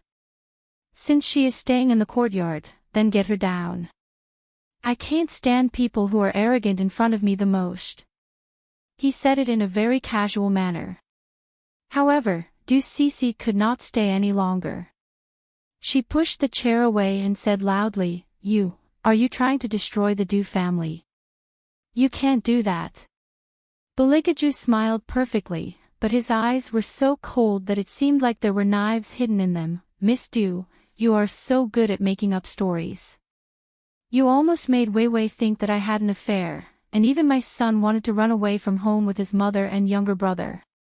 You are trying to destroy my family, so why can't I let the Du family go down a dead end? Du Cece knew this man's ability. She had always known that he had the ability to rule over a city. That was why she was so proud when her uncle said that he wanted to introduce her to this man. The Du family would definitely not have a good ending in his hands. Thinking of this, Du Cece turned her head and tried to lower herself. Her face was full of tears. Wei Wei, we are all old classmates. Don't be so ruthless. If I knew that your boyfriend was CEO Ju, I would never have said those words. I really never thought of destroying anything. She believed that as long as she said that, there would be a chance for her to survive. Helene Vivian had to at least consider the situation now. If she was too ruthless in a class reunion, it would not look good on anyone. You don't have the ability to destroy, but it's not that you never thought of it. Helene Wei Wei's gaze was indifferent as she stood against the light. I've always disliked anyone who has designs on my man. So, Du Cece, stop acting. You're not as innocent as you make yourself out to be when you're lying about my man. The last sentence made Du Cece, who was still thinking that she could get away with it, completely freeze. Chapter 972. Everyone present was a student of the law. Basically, everyone understood the meaning behind Helene Vivian's words without much thought. Du Cece was obviously trying to seduce him, but now that she was exposed, she said that she didn't do it on purpose. Thinking of this relationship, the surrounding students looked at Du Cece with condemnation instead of awkwardness. Basically, anyone who didn't follow such a woman would hate her, regardless of how powerful and influential she was or whether she was an old classmate. Everyone would hate this kind of woman from the bottom of their hearts. After all, anyone would be wary of a woman with the potential to be a mistress.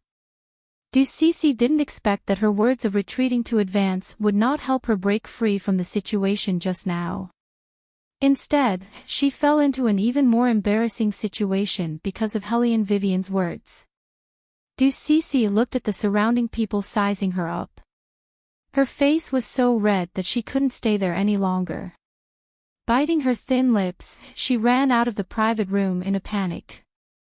Outside the Emperor Hotel, she didn't know who called in the reporters, but they surrounded her in the middle. Miss Du, I heard that your law firm deliberately lost the case after accepting it just to help some black-hearted businessmen bully the migrant workers. Is that true? Don't you feel uneasy by always helping such people? Miss Du, please answer the question. Have you ever thought about those who have difficulties in getting money? When they finally gathered enough money to sue these black-hearted businessmen, you used the dirtiest means to block their only hope. Don't you feel guilty at all? As a lawyer, you accepted money and deliberately lost the case. Isn't this against the most basic professional ethics? Du Cece didn't expect to face such questions as soon as she stepped out of the hotel. Because she was caught off guard, she froze on the spot. Her pale face was exposed. No one should know what she did. Those stupid migrant workers didn't know anything. After the case was over, they even sent her smelly local specialties, saying that they were grateful to her even if they lost the case. Who was it that exposed this to the reporters? No matter how well Du Cece hid it, her spoiled temper was still there. She screamed and threw her bag on the ground like a shrew. Shut up, all of you. All of you shut up. This scene completely destroyed the image that Du Cece had worked so hard to maintain. There was a TV in the luxurious private room. It was the clearest live broadcast. Many students couldn't help but shake their heads and sigh in their hearts. Helene Vivian poked the man sitting next to her and said in a low voice, "You've been holding back for this scene, haven't you?" "How could that be?" Beligaju laughed. His eyes were filled with the dark aura unique to demons. If she didn't claim to be the mistress of the Ju Wei group, she wouldn't have to embarrass herself. Besides, I don't like to make things difficult for a woman. Helene Vivian raised her eyebrows. When did His Highness become so kind? He added with a smile, if you want to make things difficult for them, then make things difficult for their entire family. Helene Vivian, Li Meng was still trying to clear Du Cici's name. I didn't expect Du Cici to be so stupid. Professor Yuan looked directly at her. For the first time, his voice was filled with displeasure. This isn't called stupid. This is called asking for it. If anyone dares to do such a thing in the future, don't say that you graduated from a university. Not only will you embarrass the university, but you will also embarrass your classmates. Accepting bribes and purposely losing the case. This is the worst lawyer I've ever seen. In the United States, if this kind of thing is exposed, you will go to jail, Robert said seriously. It was not difficult to see that he was against this matter. The smile on Li Meng's face froze after being slapped in the face by the two most authoritative people. She could only shut her mouth obediently. However, she didn't expect that when she raised her head, she would meet Bailey Jiaju's gaze. It was so deep that it made people's hearts beat faster. He curled his thin lips at her. That kind of smile could make anyone fall for him. Li Meng had always boasted that she was good-looking. Even after she got married, she was pursued by many men. After all, she was petite, had fair skin, and was very particular about her dressing. Moreover, her current situation and expression made her look a little pitiful. She looked back at Baligaju with a pitiful gaze. She looked like she wanted to say something but stopped herself. Li Meng did not think that she was wrong because she was not the one who made up the lie. At most, she just wanted to teach Helene Vivian a lesson. Therefore, even if something happened, it would not spread to her. What's more, she raised her head and looked at Bailey Jiaju again. Every man had a tender heart. Moreover, the man smiled at her just now. Thinking of this, Li Meng could not help but have other thoughts in her mind. She looked at Baligaju again. At this time, the other students had already started to order their food.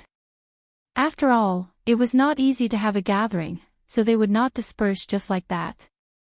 However, the atmosphere was obviously not as lively as before. Everyone lowered their heads to study the menu, so no one saw this scene. Even Helene Vivian was worried about what to eat. For a foodie like her, eating was indeed something worth worrying about. The two little ones sat on two small chairs. Bailey Shangxia reached out and pressed the menu for Qingchen, allowing her to choose whatever she wanted. There was no doubt that he was a young master. He instructed the person in charge to get a glass of milk for his younger brother first.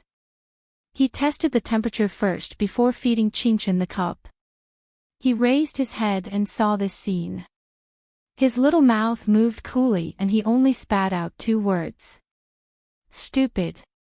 Inexplicably, Qingchen did not know who her older brother was talking about. She raised her little head from the menu. Bailey Shangxia pressed down the stray hair on his younger brother's head and reached out to touch Qingchen. His little face was still cool. It's okay. Continue to order what you want to eat. You can also order what isn't on the menu. I'll get them to buy it. The person in charge was speechless. He was indeed a brother Khan. He had never seen the devil young master speak so much and so patiently to anyone. Under normal circumstances, the standard was 1 to 2 words. For example, scram, annoying, and stupid. When such a child first went to the company, everyone thought that CEO Ju used to be a gangster. This was because the devil young master was too similar to the Italian mafia.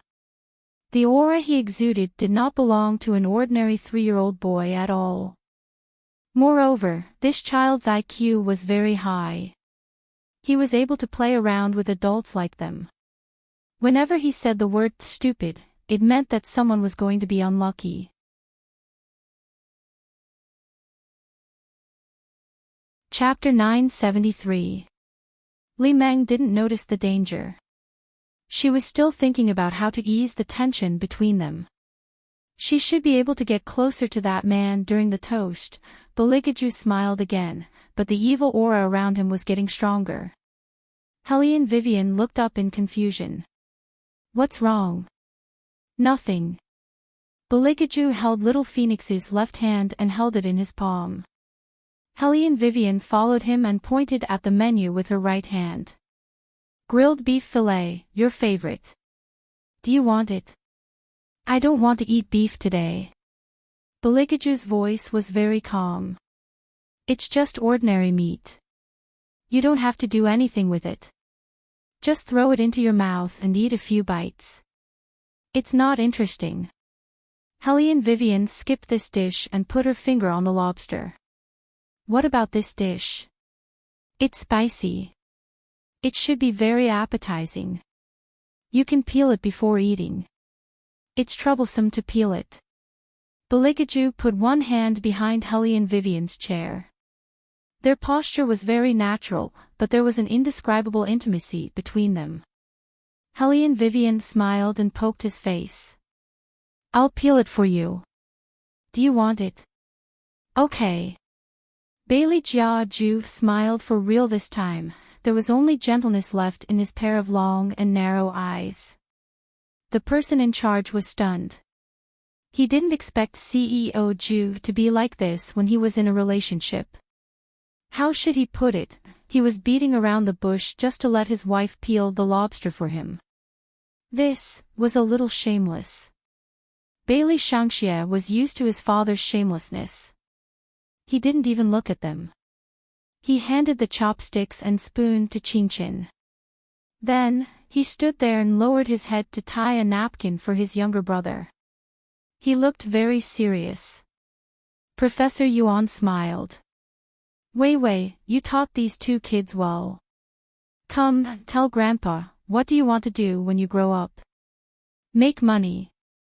When Qinchin said these two words, she was very much like a little gentleman. She was still holding the milk that her brother gave her, and her voice was soft and cold. Professor Yuan paused for a moment. Make money? Yes. Qinchin said seriously, Big Brother is going to be an actress in the future. This is very expensive, and there will be many people who will take advantage of him.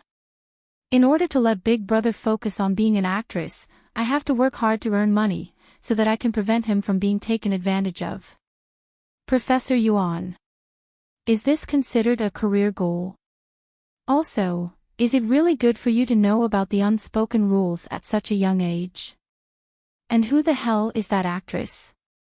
Bailey Shangxia's little face was very cool, but there were too many things going on in his heart. For example, no child in the world was as sensible, well-behaved, and considerate as his little brother, etc. The person in charge calmly understood the demon young master's thoughts from the smile on his face.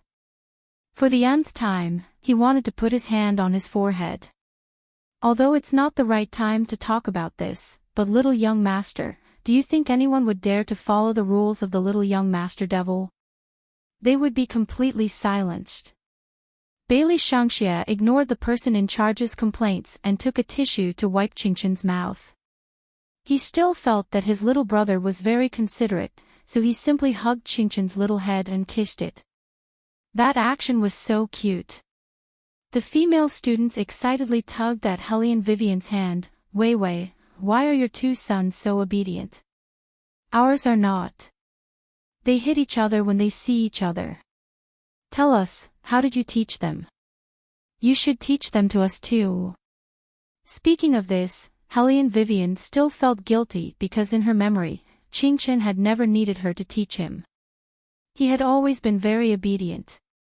As for Shangxia, other than the fact that he liked to eat humans when he was hungry, he was very responsible the rest of the time.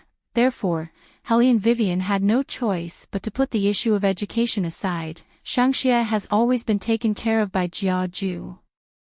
CEO Ju still has time to take care of a child. Li Meng's eyes widened as she looked at Beligaju with watery eyes. This is really unexpected.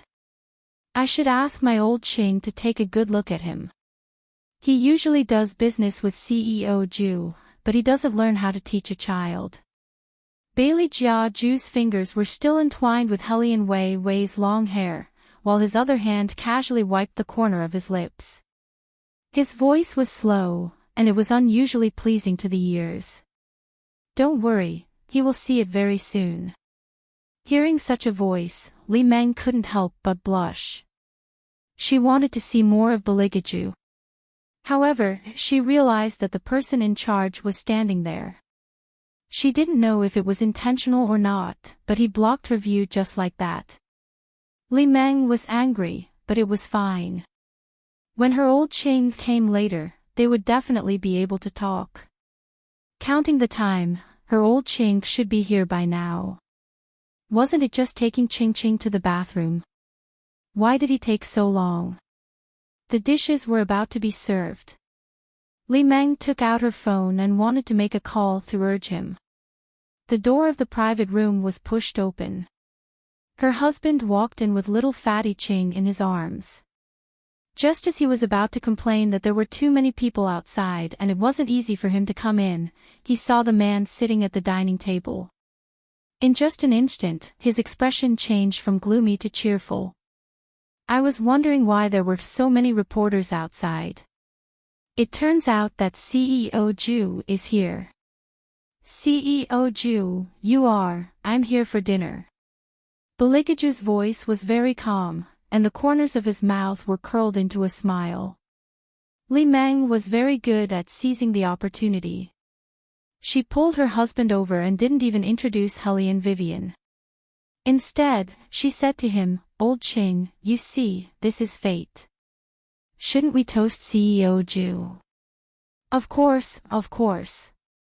Old Qing picked up the wine glass on his seat without hesitation and led his son and wife toward Beligaju. Qingqin and Bailey Shangxie were sitting beside Beligaju, blocking little fatty Cheng's path. Little fatty Qing was very arrogant. He didn't dare to provoke Bailey Shangxie, but he felt that he had made Qingqin suffer before this. Naturally, he became fearless. He scolded Qingqin in a low voice, Little country bumpkin, get out of my way. Bam! Bailey Shangxie didn't even give the surrounding people time to react. He grabbed little fatty Qing by the collar and pressed him on the table with one hand. Although he was small, the smile on his face was bloodthirsty. Who are you calling a country bumpkin? I dare you to call me that again. Everyone was stunned by Bailey Shangxie's action. Li Meng was the first to react. What happened? Shangxie, what's wrong? Did my Qingqing make you unhappy? Let me apologize to you on behalf of my Qingqing, okay? She could tell from the beginning that Bailey Shangxie was the closest to CEO Ju. She had to let Qingqing build a good relationship with him. Qingqing was also very scared. He was actually a coward. He had always bullied people in school because of his family's power. He didn't know that Bailey Shangxie and Qingqin were brothers. Little Fatty Cheng's memory was still stuck in the impression that these two people didn't get along well. Therefore, he didn't expect that the one who flipped out at him would be Bailey Shangxie.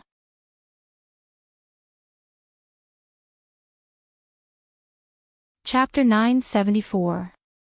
Shangxie, I wasn't talking about you. In order to prove that he was telling the truth, little Fatty Qing pointed his finger at Qingqin and said, I was talking about him. Really, I was talking about him. Qingqin was still drinking milk when little Fatty Qing pointed his finger at her.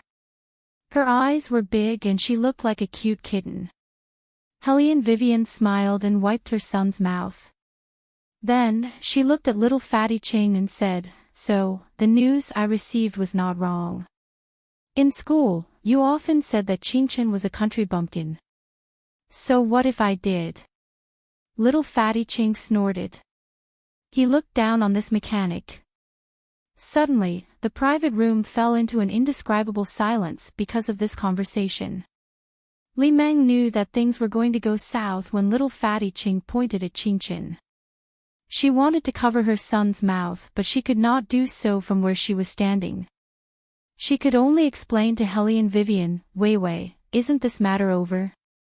Ching ching, country bumpkin. Before Li Meng could finish her sentence, Beligaju interrupted her. His voice was very noble. He looked up and did not look at anyone but little fatty Ching. He said, Manager Ching, so this is how your son bullied my son. Bullied CEO Ju's son. Little fatty Ching was still confused and did not understand what the man was talking about. However, he knew that even if he was given 100 guts, he would not dare to provoke a devil. CEO Ju, is there a misunderstanding? The man with the surname Ching opened his mouth. Li Meng immediately said, it's a misunderstanding. Everything is a misunderstanding. I thought this misunderstanding was over. Before you came, Wei Wei and I had already reached an agreement. It was just a quarrel between children. It's nothing serious. Bailey Shangxia's face was very cold. It was so cold that it sent chills down one's spine. You bullied my brother and you still say it's nothing serious. Auntie, what do you mean by quarrel? If it was really a quarrel, would your little fatty Ching still be so arrogant? The Ching family, right? Speaking of this, he raised his little face and glanced at Mr. Ching. His little face was cold. You and your uncle don't have to go to the villa. Go back and tell your uncle that from today onwards, Ju Wei Group will launch an all-out attack on the Ching Group. He better stay alive until the end. After hearing this, the man surnamed Ching was completely stunned as if he had been struck by lightning. Li Meng did not expect things to turn out this way. She bit her lip and looked at Beligaju. She felt that since she had caught his eye, he would not be so heartless. CEO Ju, this is such a big matter. How can you let a child make the decision, right? Unfortunately. She didn't know Beligaju at all, and she didn't know why the man was looking at her just now. The demon's revenge had always been ruthless. Indeed, we shouldn't let a child make decisions. Beligaju twirled the goblet in his hand casually. After all, the Li family is involved in this matter. The last word, Li family, made Li Meng's expression change. You won't do this, CEO Ju. Didn't you want to see how I teach my child? Beligaju leaned back and released all his domineering aura at this moment. Now you've seen it. And, the way you looked at me just now was really disgusting. Manager Ching, you can throw away the woman you married. What did he mean by the way he looked at her? Needless to say, everyone more or less understood. After all, there was something wrong with Li Meng's behavior just now. She ignored Hellion Vivian and toasted Beligaju alone. At first, everyone thought that she was just trying to curry favor with Beligaju. Now that Beligaju mentioned it, they guessed her true intentions. This woman was too unruly. The students present more or less did not want to look at her anymore. They only looked at Manager Ching with pity. Manager Ching was also someone who had been in the business world for a long time. When he heard what Li Meng said, his face turned even greener than if he had eaten a worm. Li Meng still wanted to say something. However, Manager Ching had already pulled her back and gave her a furious slap. Li Meng's face was almost disfigured by this slap. She loved to show off how well her husband treated her in front of her classmates. She could not stand those who were still unmarried. Even when Hellion Vivian did not explicitly say that she had a boyfriend, she would intentionally or unintentionally spread the news in front of others. She just wanted to say that there was something wrong with Hellion Vivian's way of doing things. But now, it was clear who the one with the wrong way of doing things was. Little fatty Ching, who was standing at the side, was scared out of his wits. He didn't understand why his father was so angry. He just stood there, trembling. Even when his mother, who was the one who protected him the most, was beaten, he didn't say a word. Professor Yuan, who was standing at the side, saw clearly that this child was very rude and unreasonable when it came to bullying his peers. However, he was extremely cowardly when it came to his family. There was no saving him. No one in this family, from old to young, could compare to Hellion Vivian's family. Indeed, no one was more obsessed with his younger brother than Bailey Shangxia. When he thought of little Fatty Cheng's reaction just now, he was filled with anger. Bailey Shangxia glanced at the person in charge beside him and said coolly, "Throw this family out. Also, tell the reporters outside that Zhu Wei Group will announce a new successor in 3 days." A new successor. The person in charge looked in the direction of his boss. When he saw that Beligaju's expression did not change at all, he could only ask meekly, "Who is it?" Bailey Shangxia did not beat around the bush. He carried his younger brother forward and said coolly, "Him." The person in charge's mouth twitched as he met Qingchen's eyes. He reached out and held his head. He had a premonition that there would be a bloodbath in Zhu Wei Group. "Little young master, you're so obsessed with your younger brother." This time, Li Meng tasted humiliation that she had never tasted before. She was chased out of the hotel like this. Her husband was cursing and swearing at her as he walked away, demanding a divorce. She was just reaping what she sowed. Bailey Shangxia retracted his gaze from the family and carefully placed Qingchen back on the chair.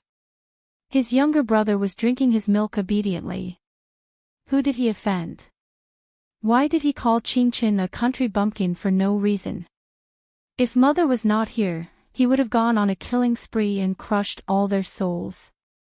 A bunch of stupid humans. However, he had just estimated that the punch would be enough to make little Fatty Ching suffer for a week. Little Fatty Ching was indeed in a lot of pain. This brat's first reaction was to call his grandfather and complain.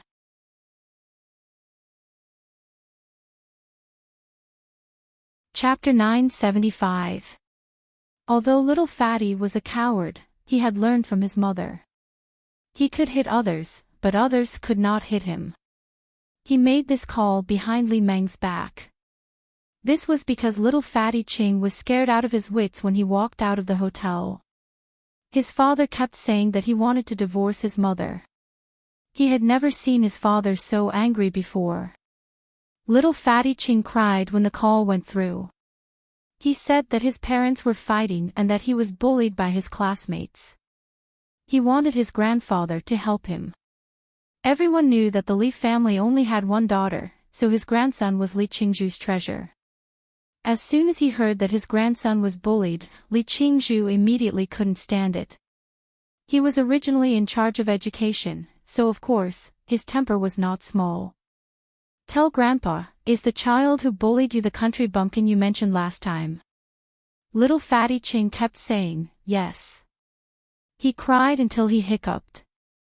Li Qingzhu scolded him in a low voice and said, "Qingqing, tell me where you are. I will ask someone to pick you up. Are your parents still there?"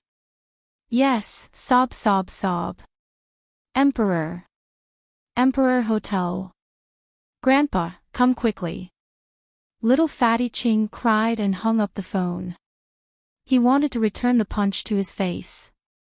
His mother had told him that if it was his grandfather, he would definitely make sure that all of them could not go to school. Even if they were rich, they would not be able to win against an official. Li Qingzhu stared at his phone that had been hung up on. He immediately called the kindergarten and reprimanded the principal. Only then did he feel a little better. However, his voice was still unhappy. "I'm telling you, I'm transferring that Hellion Qingchen guy to another school today. What kind of students are you taking in? She has no manners at all." The principal kept apologizing, but he still did his duty. "Is there a misunderstanding between the two kids? Why don't I ask Qingchen to apologize to Qingqing?" "Principal Dong, children can be forgiven if they make a mistake once or twice. However, if they make too many mistakes, I, as a deputy minister, will doubt whether you are fit to be in your current position." Li Qingzhu was obviously using his status to pressure the principal. After he finished speaking, he did not wait for the principal to reply and hung up the phone. He believed that the other party would weigh the pros and cons of this matter. How could a little country bumpkin compare with his Ching-Ching? He should check if he was qualified. Li Qingzhu stood up from his chair and was about to go out to pick up his grandson when the phone on the table rang again. He did not pay much attention to it. He thought it was Principal Dong. He picked up the phone. Have you decided? Fire him as soon as possible. Deputy Minister Li, a familiar chuckle came from the microphone. Every word was oppressive to the listener's nerves. Who do you want to fire? Li Qingzhu's eyes suddenly shook and his voice became unsteady. Young Master Tang, yeah. The man casually rested his slender legs on the desk. The light shone through the large floor-to-ceiling window onto his well-ironed military boots, looking unusually sharp. I just received a piece of information from the Ju Wei group today about you accepting bribes. Originally, I wanted to wait for 2 or 3 days before taking action, but your attitude inexplicably made me want to push the schedule forward. Li Qingzhu's lips turned pale. No, young Master Tang, listen to me. You thought it was Principal Dong who called you. The man interrupted his stuttering. He played with a thin cigarette with his fingers. He seemed to be smiling, but his eyes were cold. Li Qingzhu, don't you know that Helian Qinchin is under the Tang sex protection? Oh, right, you don't seem to know, but it doesn't matter. As long as I know that your grandson often calls him a country bumpkin and you want Principal Dong to fire him, it's fine. A bolt from the blue. Li Qingzhu fell back into the wooden chair. When he looked up again, someone had already handcuffed him. He had always known that anyone who fell into the hands of the Tang sect would not have a good ending. But he didn't know that anyone who provoked His Highness would basically be destroyed. In the office, the man tilted his head and lit a cigarette. He smiled and instructed the person beside him, go and reply to CEO Ju. Tell him that I hope our future cooperation can be as pleasant. Also, tell him that it's impossible to guard against a love rival at a class reunion. When a fox befriended a demon, the degree of black-bellied was often double. Beligaju looked at the message on his phone. When he saw the word love rival, he raised his eyebrows. Why aren't you eating? Helian Vivian was still working hard to peel crayfish. When she looked up, she saw that His Highness had stopped. His handsome face seemed a little cold. Beligaju smiled and held Helian Vivian's hand. He opened his mouth and ate the crayfish. His voice was low. Nothing. I was afraid that you would be tired from peeling crayfish. I'm not tired. Helian Vivian lowered her voice and whispered in his ear, this is what an arms tycoon should do. But can you eat the ones on the plate that are already peeled? Don't bite my fingers so often. Our classmates are watching. It's not good. That way, Bailey Jia Ju could almost see the wagging tail behind her back. Therefore, his little phoenix often confused her position, which was also a very wonderful thing. Vivian, let me toast to you. Xiao Zifeng stood up from his chair. He was good-looking, and even his posture was eye-catching. The corner of his mouth was very gentle, and there were too many emotions brewing in his deep eyes. If anyone treats you badly in the future, you can come and find me at any time. Helian Vivian choked on the crayfish in her mouth. Why did this sound a little weird? However, Helian Vivian could still feel the kindness shown by the other party. She also stood up and was about to speak with the wine glass in her hand. Someone put an arm around her shoulder. It was Beligaju. His smile didn't change at all, and he was still as elegant as ever.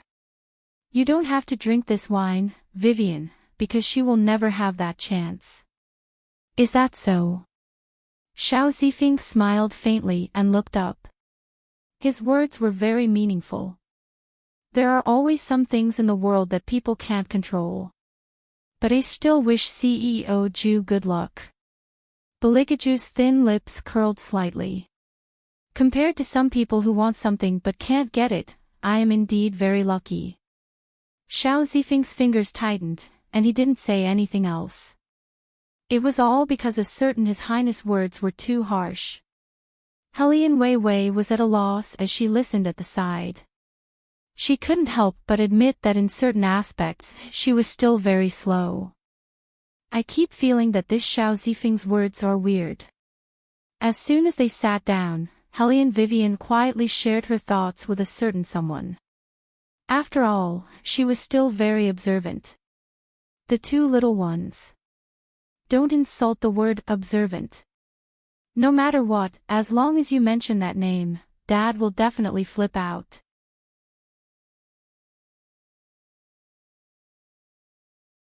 Chapter 976. However, what the two little ones did not expect was that Beligaju did not get angry after hearing the sharing. Instead, he laughed and began to analyze the situation seriously with Helian Vivian. His eyes shone. Do you feel that there is hostility in his words? Helian Vivian nodded. Beligaju let out a long sigh. Obviously, he doesn't want us to grow old together, just like your female classmates just now. But, why? Helian Vivian did not understand. When we were in school, he was quite nice to me. Quite nice. Bailey Jia Ju's hand tightened. He didn't care about the change in shape of the napkin in his palm at all. On the contrary, the more he smiled, the more charming he became. Probably, it's because of me. You should be able to understand that my appearance always brings a lot of unnecessary troubles. You mean? Helian Vivian narrowed her eyes. I understand. Beligaju wiped the corner of his mouth. I think I should make it clearer. No need. Helian Vivian held his hand very overbearingly. She looked at Xiao Zifeng, who was not far away, and shook her head pitifully. Why didn't I think of it before? When we were in school, he didn't have a girlfriend. I heard that he hasn't been in a relationship until now. So this is the reason why. The two little ones looked at each other and then began to whisper, Brother, the reason that Helian Vivian thinks of can't be what I think it is, right? It's very possible. Dad is too shameless. Usually, when he blackmails someone, he's very ruthless. Bailey Shangxia had a cool expression on his little face. He felt more and more that he should keep his younger brother away from his father. The telepathy between the three of them was very accurate. Beligaju could not be more clear about what the two little ones were thinking. He gave his two sons a warning look and then retracted his gaze. His voice was very calm, as if he was stating a very normal thing. Vivian, this is a man's private matter after all. He probably doesn't want others to know. Don't worry, I understand. As Helian Vivian spoke, she put the piece of beef that His Highness had given her into her mouth. She continued in a low voice, Actually, it's normal for men to like men nowadays. He doesn't have to suppress himself at all. The two little ones, as expected. His Highness was very satisfied with Helian Vivian's conclusion. He smiled and fed his little phoenix. Although the beginning of the meal was a little dramatic, the people who came to attend the class reunion were very happy after that. What's more, the Emperor Sky Hotel even specially made a cake for them. The cake was actually filled with all of their names. Professor Yuan was a good teacher. He treated all of his students very well. At the end of the session, he reached out and patted them on the shoulder. He had a gratified expression on his face that said, My child has grown up. Originally, Robert wanted to catch up with Helian Vivian. However, after observing the situation just now, his intuition as a lawyer told him that he should not strike up a conversation with Vivian in front of a certain man. Therefore, Robert cleverly chose to retreat with Professor Yuan. Some students wanted to stay and continue singing. It was rare for them to be so happy. Xiao Zifeng looked at the woman standing in the crowd and chuckled wantonly. He felt that he had to make a final effort no matter what. Although, he had already decided to give them his blessings. However, if he could make that man feel uneasy at the end, he should know how to cherish Vivian more. Xiao Zifeng looked up and pressed the cigarette in his hand into the ashtray. Then, he walked over to Helly and Vivian. Can we talk in private? After His Highness's advice just now, Helly and Vivian's feelings towards Xiao Zifeng were very complicated. She struggled for a few seconds before she nodded generously. Okay. At that time, Baligaju was signing the bill. The person in charge had brought it over. If the bill was waived, it had to be personally signed by the president. However, the two little ones were very confused. Why didn't their father stop them from talking in private?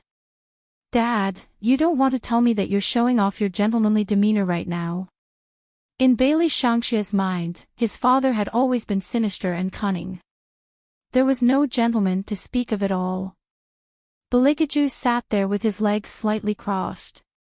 He placed the high-end fountain pen that felt very good on the table and said slowly, "What's wrong?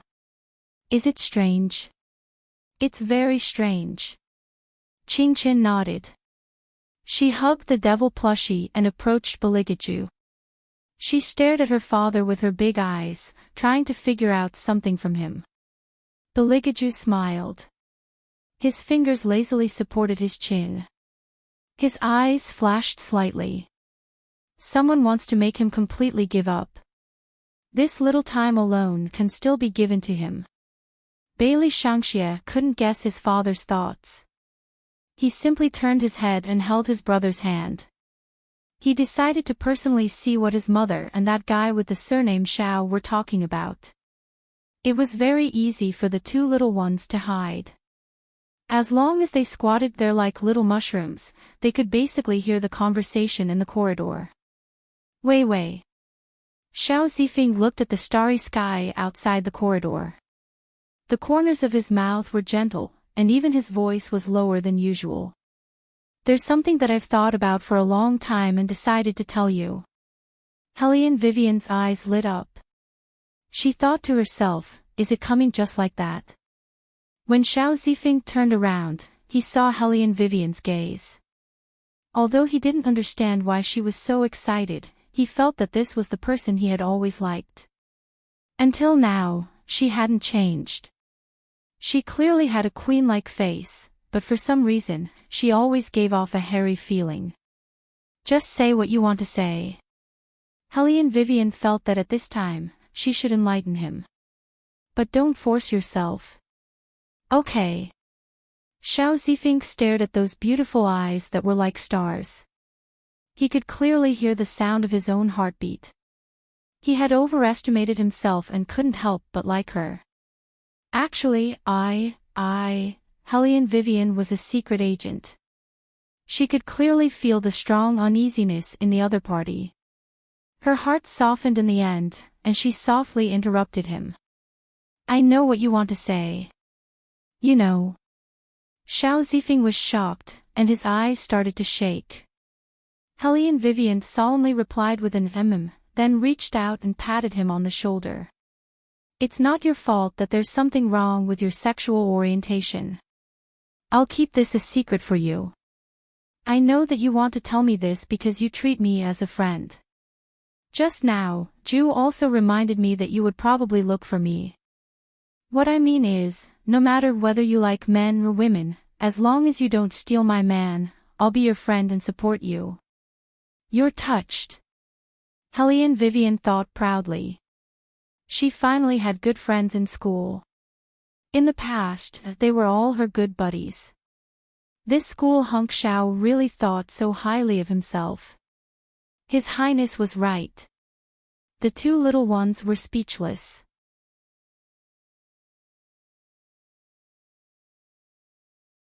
Chapter 977. Xiao Zifeng was petrified when he heard Helly and Vivian's words. He wanted to explain himself. However, it was obvious that Helly and Wei Wei was too considerate. She merely said, you don't have to say anything else, I understand. Even his escape route was blocked. In the end, Xiao Zifeng could only look at Hellion Vivian. He reached out his hand and pressed the stray hair in front of his forehead. He seemed to be smiling, but more than that, he said helplessly, Hellion Vivian, you don't have to be too touched. Hellion Vivian patted his shoulder seriously again. Xiao Zifeng almost vomited blood when he heard that. You think I'm touched?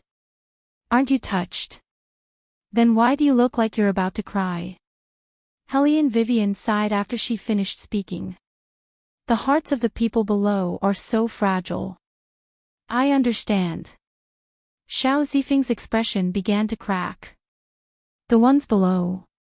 Don't you guys have a hierarchy when you're with other guys? Hellion Vivian raised her eyebrows. You don't have to be so surprised. There are many overseas. I've seen them all. Xiao Zifeng was about to break down. What have you seen? Who said that I'm the one below? Not the one below. Then you're the one above. Hellion Vivian shook her head pitifully.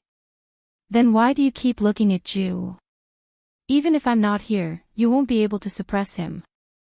Xiao Zifeng was speechless. He had never thought of suppressing a guy, okay?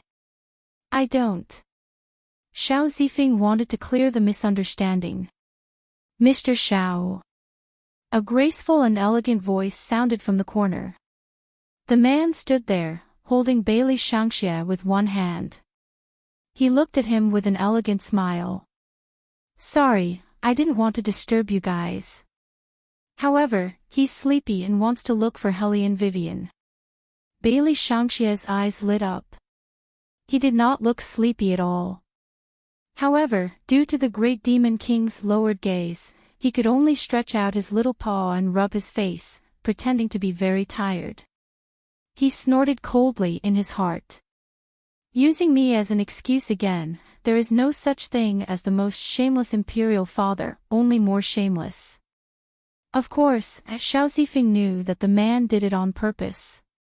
Especially after talking to Hellion Vivian, he realized how cunning the man was. He wanted to say something to Hellion Vivian, but Vivian obviously thought that the conversation was over. Even after everyone left, he sent a message to Hellion Vivian to explain that he did not like men. Hellion Vivian only replied, "Don't worry, I won't say anything." In short, she was sure that he liked men. Xiao Zifeng did not give up. He lowered his head and began to type word by word. At this moment, in the busiest villa area in the capital, Beligaju looked at the person in his arms who had just replied to his WeChat message and was waiting for the next one. A cold light flashed in his deep eyes. He then said nonchalantly, "Vivian." "Yes." Hellion Vivian looked up with a biscuit in her mouth. Beligaju smiled faintly. "There's marinated beef in the fridge on the first floor. Are you hungry?" "Marinated beef?" Hellion Vivian's eyes lit up. Beligaju curved his thin lips. "That's right. It's marinated beef. I'll eat it." Hellion Vivian immediately stood up and was very happy. "I didn't expect that there would be marinated beef in this cold place. I'll go down and get it now." Beligaju closed the business magazine in his hand and said faintly, "I'll hold the phone for you. Help me get a glass of red wine while you're at it." "Okay." Hellion Vivian was only smiling at the marinated beef. She smiled and threw the phone to someone. Then, she stretched and went downstairs like a cat that had just gotten food. At that time, Bailey Shangxie was playing with blocks with his younger brother. When Hellion Wei came downstairs, he curled his lips coolly and said, "I don't remember there being any spiced beef in the fridge. Other than wine and blood, there was nothing else in the fridge." Bailey Jiaju did not pay attention to his son's provocation. He leisurely picked up the teacup by his hand and lowered his head to take a sip. His slender fingers slid open the phone screen and looked at the new message. "Wei, maybe you'll never know. There was a person who was supposed to be studying business, but because he saw you in a debate, he transferred to a university's law department. At that time, you always came to class alone. You liked to sit by the window and look out the window. It's easy to like you. Maybe it's because I'm too conceited. I thought that you would notice me as long as I sat behind you. But other than academic discussions, you rarely turn around to look at me. So when I saw you smile at me for the first time, I knew that I was the one who had fallen for you. Wei, I like you. Although it's too late to say this now, I still want to tell you that if he doesn't treat you well, you can look for me anytime.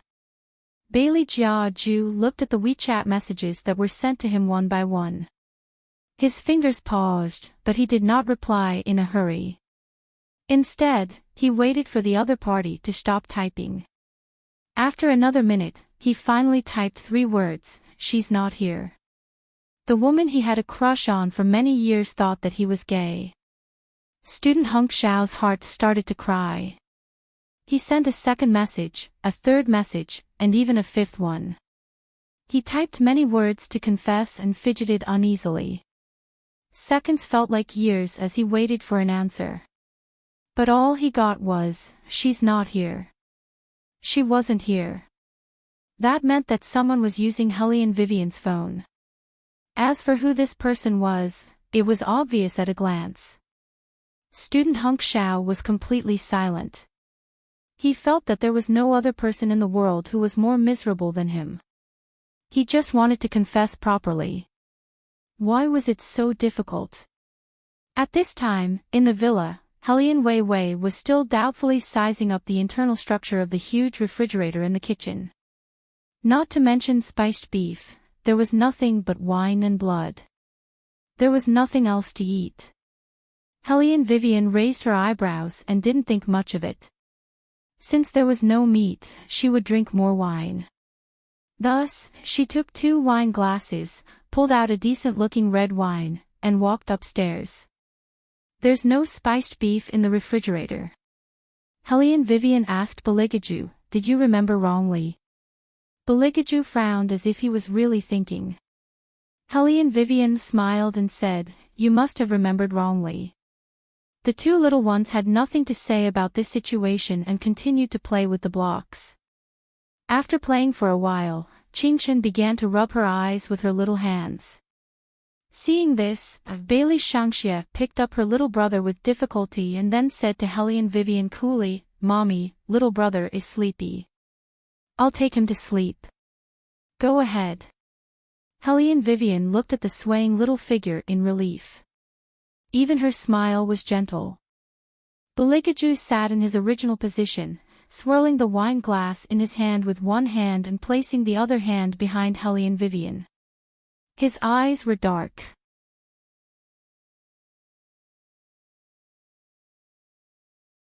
Chapter 978. Beligaju sneered. The black thumb ring on his finger glowed as he clasped the handrail. Everyone knew that the king was not to be trifled with, but no one knew why the usually emotionless king was so cold when he woke up this morning. Even though they lived 9,000 feet below the ground, they still wanted to jump out of the villa to get some fresh air. However, in the next second, the surrounding atmosphere suddenly changed. When Beligaju saw the woman cooking in the kitchen, the corners of his mouth curled up. Even the temperature around him rose by a few degrees. The demons were so moved that they were about to cry. The Phoenix King was an angel who came to save them. "What are you doing?" Beligaju reached out and hugged his little phoenix from behind. Hellion Vivian didn't stop. She put down the kitchen knife and opened the lid of the pot. She pinched a fried bun and fed it to him. "I just made it. Eat it while it's hot. There's your favorite prawns inside." Bailey Jiaju chewed on the small fried bun that was crispy on the outside and crispy on the inside. He only felt that his whole body was warm. Although he didn't have much of a desire for human food other than his soul, it was an exception when it was made by a certain someone. "Is it good?" "Yes." Then I'll pinch more. Helene Vivian looked very happy. There's nothing in the fridge. I just sent someone to buy these prawns. I only bought a little. But there's also bean and egg stuffing. Since you like beans, eat a few more before you go to the company. Beligaju ate another bun, but this time, he pinched it and put it into his mouth himself. I don't have to go to the company. Don't have to go to the company. Helene Vivian raised her eyebrows. But today is Thursday. Beligaju's voice was very calm and unhurried. The company's day off is Thursday. Helene Vivian, Bailey Shangxia was tying a napkin for his younger brother who was sitting at the dining table. Hearing his father's words, he couldn't stand it anymore and rolled his eyes disdainfully. His Highness seemed to have realized that his lie this time was too clumsy, so he calmly changed the topic. Why is the fried bun so small? Qingchen and Shangxia are still young. It's not convenient for them to eat big ones, but it's not easy for them to become oily if they eat small ones. Also, it's easier for them to digest. As Helene Vivian spoke, she wrapped another small fried bun and put it into the pot. Then, she covered the pot with the lid. Okay, it'll be ready in 10 minutes. I'll wrap something else. It was obvious that Bailey Jiaju did not want Helene Weiwei to pay attention to others, even if it was his son. You don't have to go through so much trouble, those two brats can digest anything they eat. For some reason, Helene Vivian wanted to laugh when she saw the way His Highness pursed his thin lips. She tilted her head and kissed him. Help me bring the plate up. Bailey Jiaju's mood was obviously better, but he still felt that the two little light bulbs sitting opposite him were an eyesore. Not to mention Qing Qin, the most eyesore to him was his eldest son, who obviously did not need to eat human food, but still wanted to snatch the pan-fried dumplings with him. Bailey Shangxia's favorite pastime was to make his father unhappy. He knew how possessive his father was, so he deliberately ate a few more pan-fried buns. Beligaju looked at his behavior coldly and then smiled. Shangxia, you don't have to go to kindergarten today. The advertiser we worked with last time is very satisfied with you and appointed you to shoot the advertisement. Come to the company with me in the afternoon. There are some things I need to talk to you about in private. Bailey Shangxia choked on his own food. Dad, it's not good for me to be doing this at such a young age, right? Helene Qingchen. Is there no ambiguity in this sentence? You don't want to enter the acting industry. Beligaju raised his eyebrows dangerously. Bailey Shangxia gritted his teeth. He wanted to, but he didn't want to talk to his father in private. What was the difference between that and being one-sided? I also think that Shangxia is too young. Helene Vivian patted her eldest son's head. Isn't it too early for him to enter the acting industry? Beligaju looked at Helene Vivian slowly. No, he's already 3 years old. It's time for him to earn money to support himself. Helene Vivian, it was obvious that she and His Highness's definition of age were not on the same level. However, as a good brother, Bailey Shangxia reluctantly agreed when he heard that he could earn money. In the past, Bailey Shangxia had never cared about these things. However, ever since he had Qingchen, he deeply realized that he had to shoulder the heavy responsibility of supporting the family. Bailey Shangxia's definition of supporting the family was to buy delicious food for his younger brother, to buy fun things for his younger brother, and to give his younger brother a lot of money. Therefore, on that day, Bailey Shangxia arrogantly followed his father into the company. Usually, there weren't many people in the CEO's office of the Ju Wei Group. This made it very convenient for Beligaju to communicate with his son in a friendly manner. First, tell me how you have slandered me in front of your imperial mother. Dad, I can tell you, but can you not make me stick to the wall like this? I'm scaring away all the ghosts around me. Bailey Shangxia raised his two small arms and bared his little fangs that belonged to a demon. Bailey Jiaju was very indifferent and did not want to be long-winded. He took out his phone and opened up WeChat. Look at the phone and confess all your crimes to your mother. Also, tell her at least 3 good points about me. Otherwise, I will throw you back to the magical realm in a month's time. No matter how cool Bailey Shangxia was, he was now listless.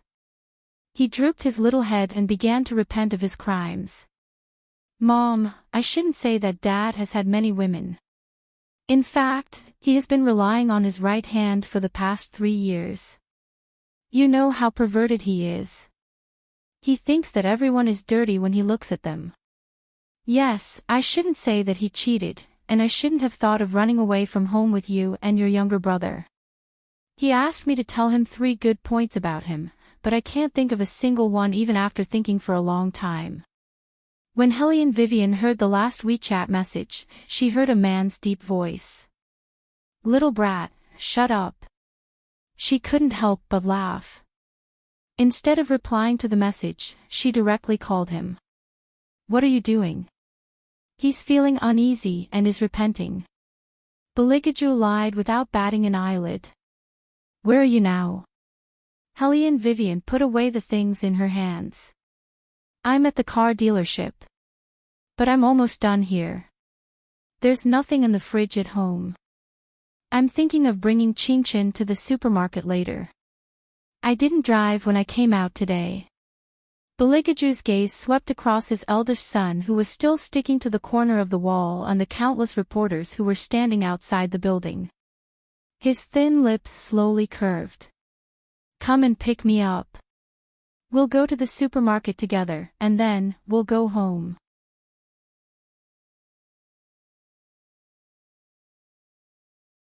Chapter 979.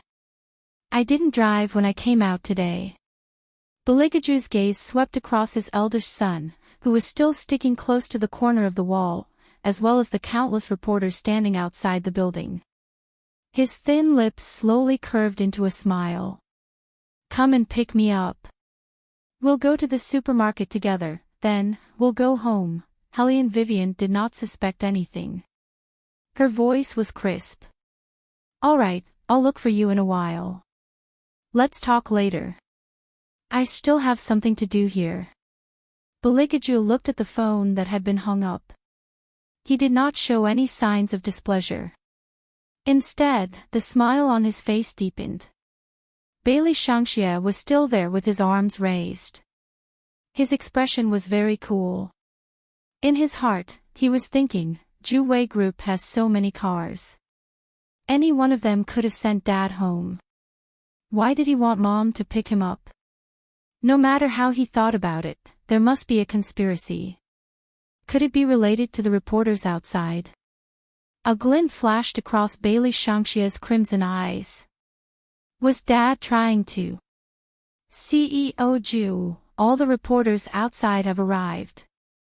Manager Zhang, who was in charge of corporate publicity, walked over with a smile. I just don't know what CEO Zhu wants to announce. All the reporters are very excited. However, they are worried that they might ask questions that they shouldn't ask. That's why they sent me to ask CEO Zhu in advance. Is there anything that CEO Zhu can't talk about? Bailey Jiaju crossed his slender legs, the side of his face was handsome. There's nothing that can't be discussed, because... Speaking to this point, he paused and looked up at Manager Zhang with a smile that wasn't a smile. This time, what I want to announce is my private affairs. Private affairs. Manager Zhang's eyes widened. For a moment, he lost his composure. One could not blame him for this reaction. One had to know that their boss had been very mysterious since the day he came to a city. He was a truly well-known figure, not only in City A, but also in the surrounding cities. As long as one was in the business world, there were few who did not know Baligaju. Many people racked their brains to get close to the boss. When the media heard the boss's name, they would want to get some first-hand information. However, the media did not dare to do so because they could not afford to offend this king-like man. Previously, President Du, who was in charge of publicity, had violated his boss's taboo and brought a large number of media outlets to interview him. That was why he was directly kicked out of Ju Wei Group and even cut off his future business path. Now, the president was actually calling for a press conference to discuss his personal matters. Manager Zhang felt that the world was a little surreal, so much so that he began to wonder if he had heard wrongly. What? Beligaju put down the pen in his hand and raised an eyebrow at him. Do you have any questions? Manager Zhang quickly shook his head. No. I'll go and get the media ready for the interview now. Manager Zhang regained his ability and experience. CEO Ju, I'll go first. Beligaju nodded. Bailey Shangxia opened his mouth and said, Manager Zhang, help me find an agent.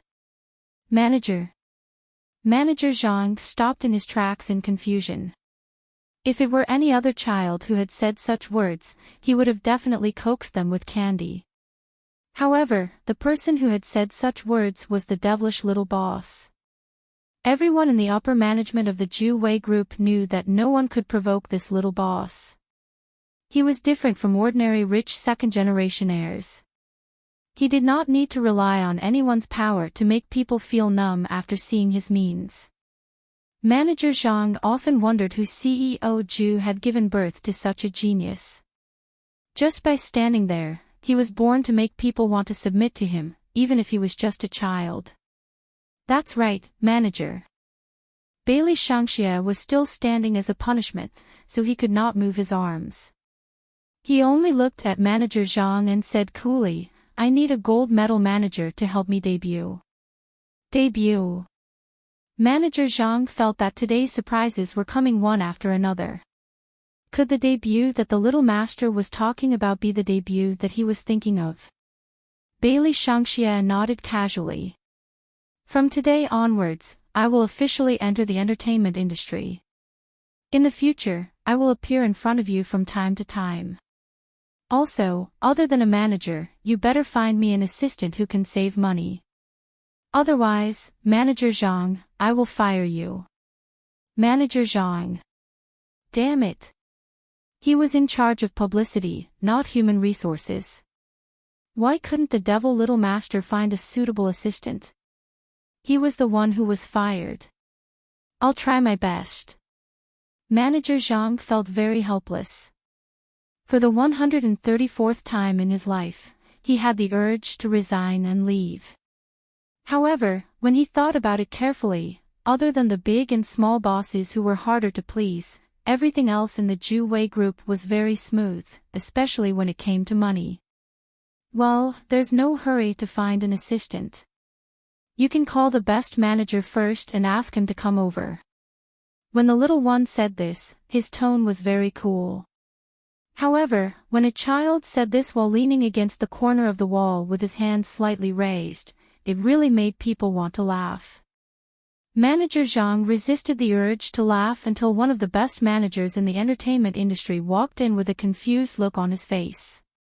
Only then did he feel relieved. CEO Ju, are you looking for me? As expected of a top manager, he was very good at observing the atmosphere. When he walked into the office and raised the corner of his eyes, he more or less understood that the person who was looking for him was definitely not Manager Zhang. However, what was the devil little boss doing? If he was not wrong, was he being punished to stand? The top manager only glanced at Bailey Shangxia once and did not dare to take a second look. After all, everyone knew that the devil little boss was not to be trifled with. Although his current posture was extremely cute, it was still the same. Beligaju's voice was still graceful and noble. Even if he did not look up, it still gave off a strong sense of oppression. The person who is looking for you is not me. Then. The top manager was a little confused. After all, Manager Zhang only told him to come up as soon as possible over the phone and did not tell him what was going on. Even the secretary outside the office did not know anything. According to usual practice, he would not be called to the top floor. After all, the entertainment industry was only a small part of the Ju Wei group. No matter how good he was still just a manager. Why would he be summoned? I asked Manager Zhang to introduce you to me. The little one pressed his back against the wall and pursed his lips. It's not convenient for me to take the documents in this position. There's a contract on the office table. Help me take a look. If there's no problem, sign the contract with the other party. I want to debut immediately. Debut? Introduce. His reaction was the same as Manager Zhang's. The top manager trembled and immediately glanced at Manager Zhang. We've been classmates for so many years. How could you frame me like this?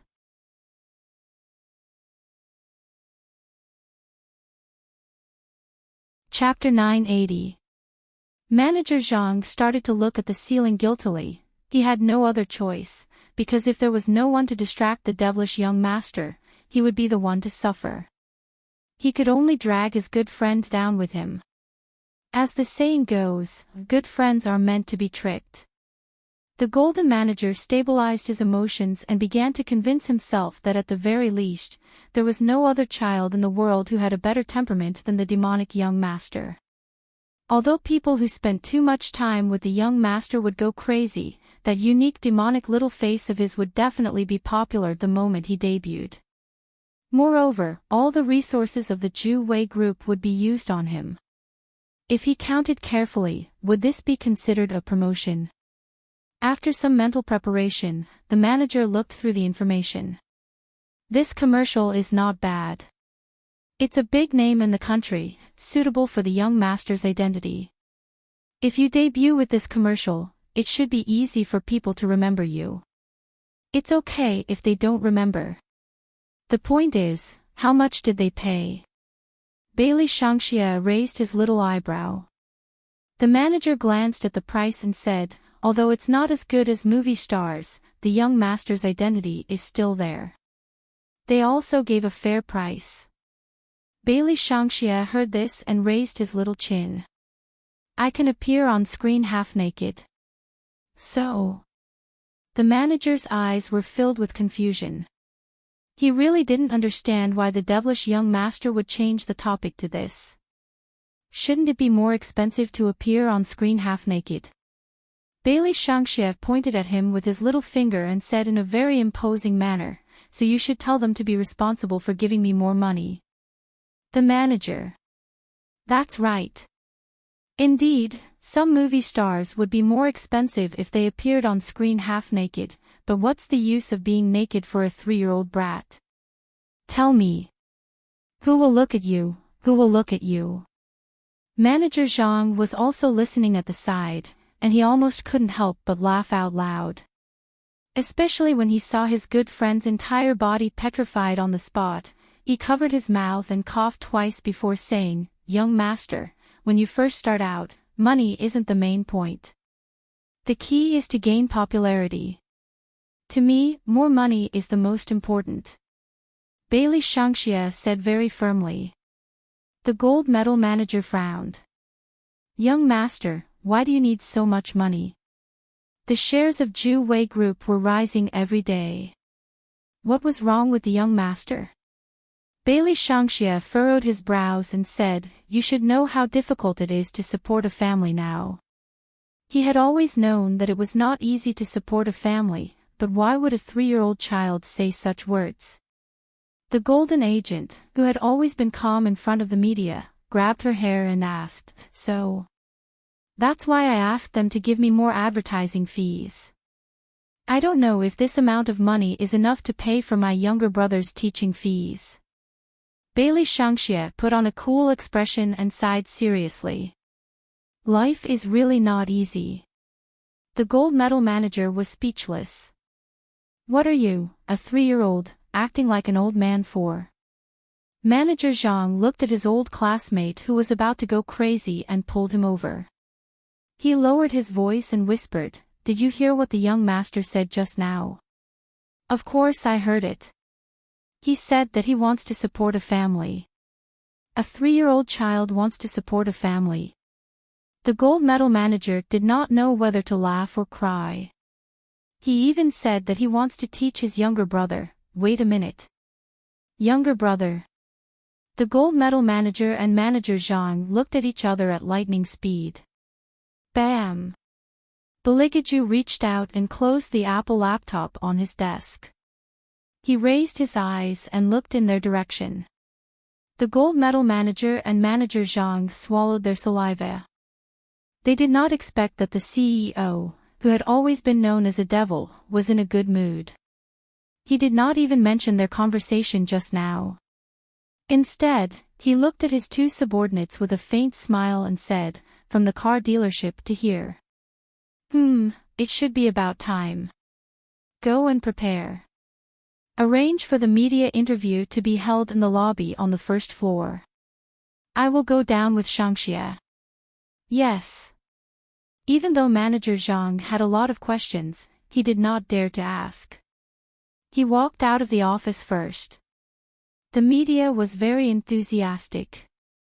All kinds of cameras were crowded in the reception hall on the 1st floor. Every reporter was waiting for Beligaju to appear. However, at this moment, Hellion Vivian saw a person who was not supposed to be here.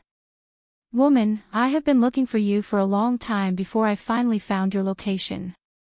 In the darkness, a small figure was sitting cross-legged in a car. His eyes were bright ruby red, and there was a smile on his face. He looked extremely bloodthirsty and evil. The black scythe on his shoulder was 5 times taller than him. Due to the appearance of the small figure, the entire parking lot seemed to have sunk into an unprecedented chill. The other people who came to park their cars did not understand what was going on. They only felt that the weather was about 30 degrees Celsius. Why did it suddenly become so cold? Could it be because they were in the parking lot? A few people could not help but look behind them. However, they could not see what was going on. Only Hellion Vivian and Qingchen, who came with Hellion Vivian, could see the small figure with the aura of Hades. Behind him was a trembling judge. "Little King of Hell." When Hellion Vivian spat out these 3 words, her willowy eyebrows furrowed. "Why are you here?" Little King of Hell said in a deep voice, "It only shows that the power of love is great. For Little Hook, I don't care about anything else." Hellion Vivian, however, there is something you must know. Little King of Hell lowered his voice. "I believe you have also felt it. Ever since your man came to the modern world, the evil aura around him has become more and more intense. Even his murderous aura can be easily revealed. Moreover, he is not aware of it." Hellion Vivian slowly raised her eyes. Her voice was very calm. "What are you trying to say? This isn't a good sign." The son of the King of Hell rubbed his nose and said, "Let me make this clear. I'm risking my life to deliver the news to you because I know that you're Uncle Tang's friend and we've been through thick and thin together since ancient times. That's why I'm here to inform you. Since tearing apart time and space is an act that defies the natural order, both humans and deities would exhaust a huge amount of energy to do so. Only a handful of people can do it.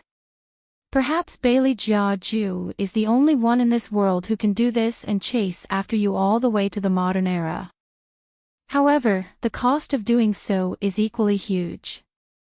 The price he paid to find you is his divinity. You should know that His Highness has fallen from heaven. If he doesn't have his divinity, it means that he will become a complete demon."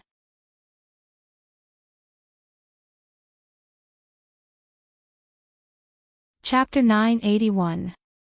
Hellion Vivian tightened her grip on the steering wheel. She looked at the little King of Hell who was sitting in front of her. After losing her warmth, her beautiful eyes became especially sharp.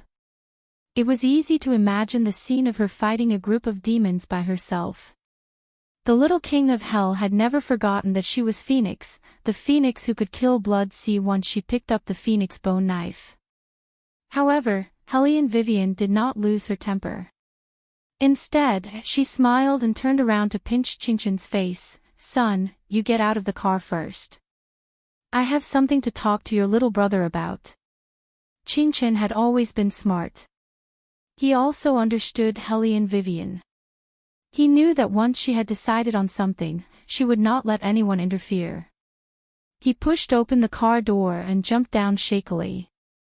He was holding a devil doll in his hand. He did not understand what a godhead was. No one had ever told him about it. However, little Chinchin was very clear about one thing. This person did not bring good news. Perhaps he could think of a solution with his brother when he saw him. After all, it was related to his father. However, he did not know that Hellion Vivian did not want him to listen to what he was going to say next. It was because Beligaju's change was very likely to hurt Hellion Vivian. It was because of this that the little king of hell chose to tell her the news. Tian Dao, Buddhism, and even the group of death gods in the Hades have started to prepare. You should know that when the emperor fell from heaven and became a demon, even the upper three Daos were afraid of him. After so many years, they would not want to see the emperor become a complete demon. If that happened, all living things in the world would be threatened. Without the suppression of the godhead, the evil aura would dominate. When that time comes, he would kill everyone. He won't become like that. Hellion Vivian interrupted the little king of hell. Her side profile revealed a never-before-seen indifference.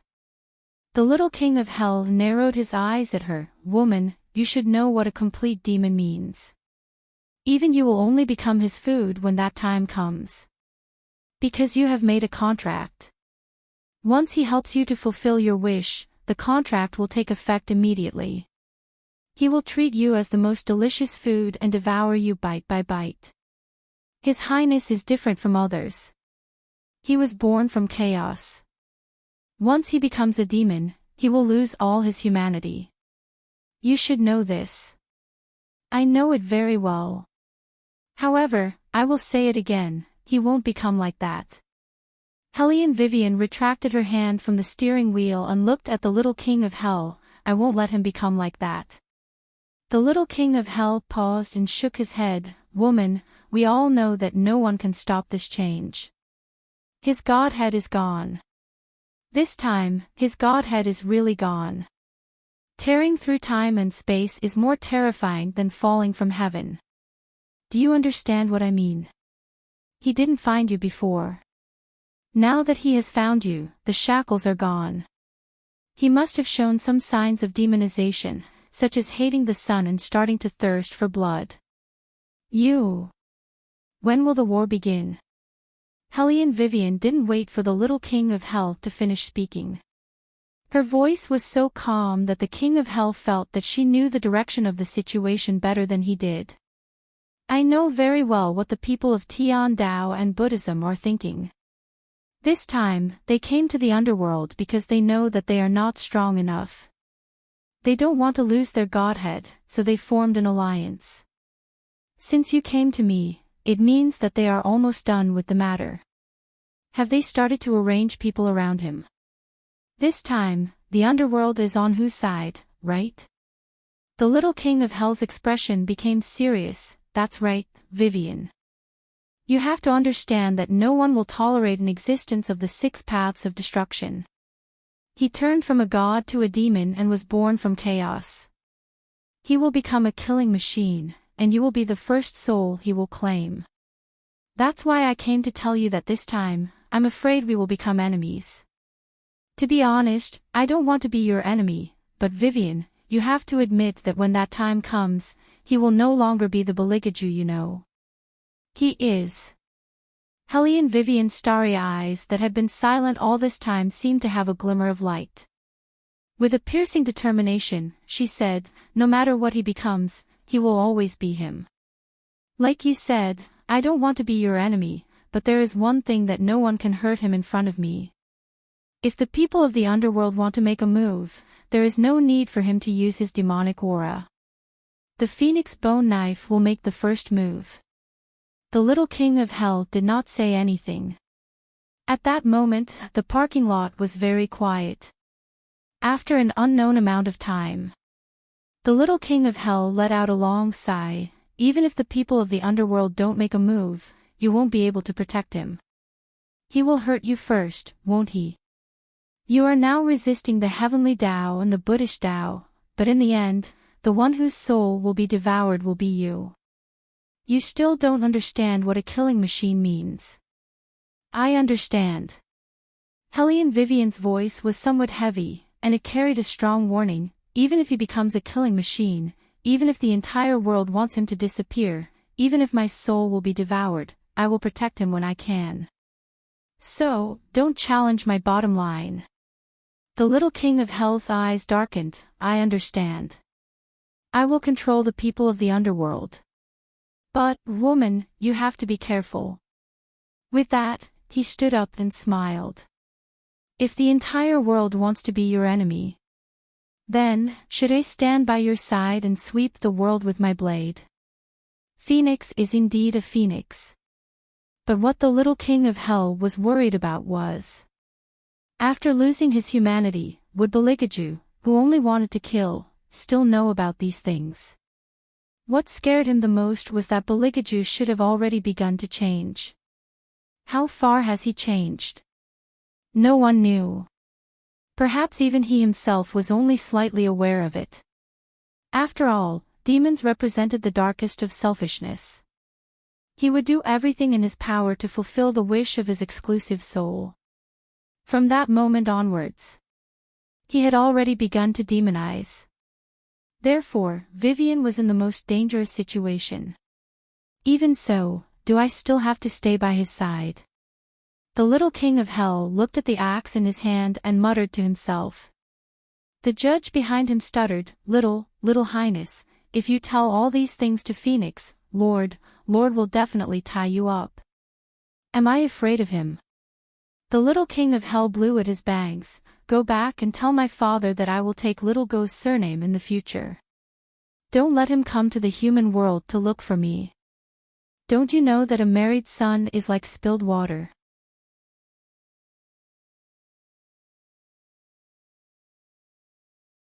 Chapter 982. Judge, you're clearly the one who's married off, okay? If the adults hear this, they'll definitely beat you to death. Little Highness, this isn't how you chase people, you're completely throwing yourself at them. Little King of Hell didn't care what others thought of him. He carried his giant axe and walked forward, completely ignoring Judge's cries and screams. Qingchen stood there, her little hands playing with the ears of the demon plushie, her eyes looking at the abnormal little brother in front of her, but she didn't say anything. Little King of Hell was more interested in him. After all, he had never met a child younger than him, except for Little Hook, that was his future wife. When he saw Qingchen, he began to dig into his pocket.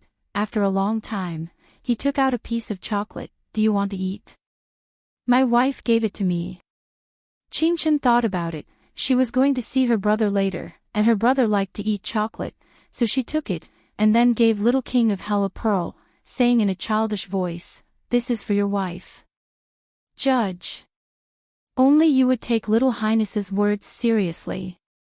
How old is he, and he already has a wife? Little King of Hell was very happy. Because of Qingchen's words, he immediately decided to bring Little Hook to play with them in the future. He heard that he had an older brother. A pure little demon, he must be very bad. With an even worse creature as a foil, Little Hook realized that there was nothing bad about him, other than the fact that he liked to kill people and drag them to hell. It's decided, they'll ask him out to play in the future. Of course, that was on the premise that the Beligaju would really be as Hellion Vivian said, and was still safe. In the car, Hellion Vivian looked at the two children who were talking. She was very clear about Little King of Hell's personality. Since she had just sent Qingchen away, Little King of Hell wouldn't tell Qingchen about this. That was good. Hellion Vivian tilted her head and opened the car door. She smiled and said, "Let's go, son. Follow me to pick them up." Qingchen swayed a little as she walked. Her little hand was held by Helly and Vivian as they entered the elevator. She lifted her little face and looked at the numbers on the elevator. "Don't worry." Helly and Vivian raised her eyebrows. Qingchen's eyes widened as she said, "My brother and I are here, so you don't have to worry." Helly and Vivian smiled and pulled her son's little head over. She lowered her head and kissed the hair on the top of his head. "I know.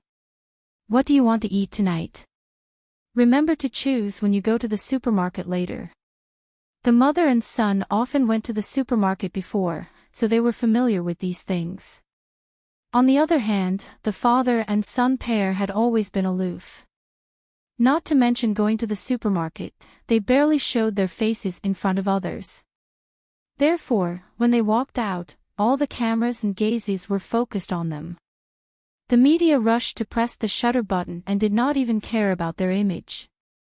They had never seen such a stylish father and son pair. The older one was so handsome that it made people's legs go weak. Wearing a noble pure black trench coat, he exuded elegance and nobility from his bones. The younger one was like a demon. He had a high nose bridge, light thin lips, and exquisite facial features that made people want to look at him again and again. His eyes also showed that he was not to be trifled with. The two of them standing in front of each other was simply too cute. Today, CEO Zhu is holding a press conference to announce two things. This was the time to show the strength of a corporate marketing manager. Manager Li stood up with a faint smile. His voice was not loud, but it was enough for all the reporters present to hear clearly. The first news is that from today onwards, the first successor of Zhu Wei Group, young master Bailey Shangxie, will officially enter the entertainment industry. The media did not expect that the young master of Zhu Wei Group would actually drop such a bombshell the moment he appeared. Everyone knew that Baligaju had a son, but this son was only seen by the higher-ups of Zhu Wei Group. Everyone else had only heard of him. Now, not only did they see him, but he would also appear on TV screens from time to time. This was undoubtedly the headline of the headlines. The first successor of Zhu Wei Group, entering the entertainment industry with such an identity, did not even need to think about it. He was going to explode in popularity. Plus, his face. Oh my God! How could there be such a child? Many female reporters at the scene had already turned from passers-by to fans. Everyone was in the entertainment industry and knew very well what Bailey Shangxie's debut would predict. That face would not only cause a sensation in Asia, but also internationally. Of course, this news is not the main point of CEO Zhu's announcement today. Manager Li continued speaking and looked at Baligaju. The media was all surprised. This is not the main point. Then what is the main point? Manager Li smiled and gestured for them to be quiet. Just as he was about to speak on his behalf like before, he heard his CEO's voice slowly ring out. His voice was slightly deep and magnetic. The main point is that I want to change the way you have introduced me in the past. I have read many magazines. When they mention me, they always say that I am single. In fact, this is wrong. I am already married. Furthermore, my wife loves me very much. After Bailey Jiaju uttered those words, one could imagine what kind of reaction the crowd had. All the media froze in an instant. Even Manager Li, who was in charge of publicity, did not know that his CEO would hold a press conference to talk about this. Everyone felt like they had been struck dumb. Only Bailey Shangxie snorted coolly. "Dad, that last sentence, did you mix up the object and the subject? This is the first time I have heard someone say that my wife loves me very much in an introduction. That's enough. I was just stating the facts." Baligaju glanced at him indifferently. "Also, you can shut up and go look for your manager." His manager was still in shock. At this moment, the media finally reacted. The entire venue was in an uproar. Manager Lee's first reaction was to stop them. However, someone pulled him aside. CEO Ju is really married. But why does the people in Ju Wei Group never know about your wife? I don't think you have a female companion before, right? Manager Lee thought that it was over. Another media company was going to close down. After all, although the CEO said that they could ask about his personal matters, such a question would definitely be cut off. However, Manager Lee did not expect that the usually cold and noble man would actually answer. And he even answered with a smile. There was a meaningful look at the corner of his mouth. You will see her in a while. You're tuning into the LoveLore Library YouTube channel. We're so grateful for your support, and don't forget to subscribe to join us on this incredible journey through captivating stories. Your generosity through donations truly makes a world of difference, as it's the primary source of revenue that allows me to expand and enhance this channel for you. Thank you from the bottom of my heart for being a part of this adventure.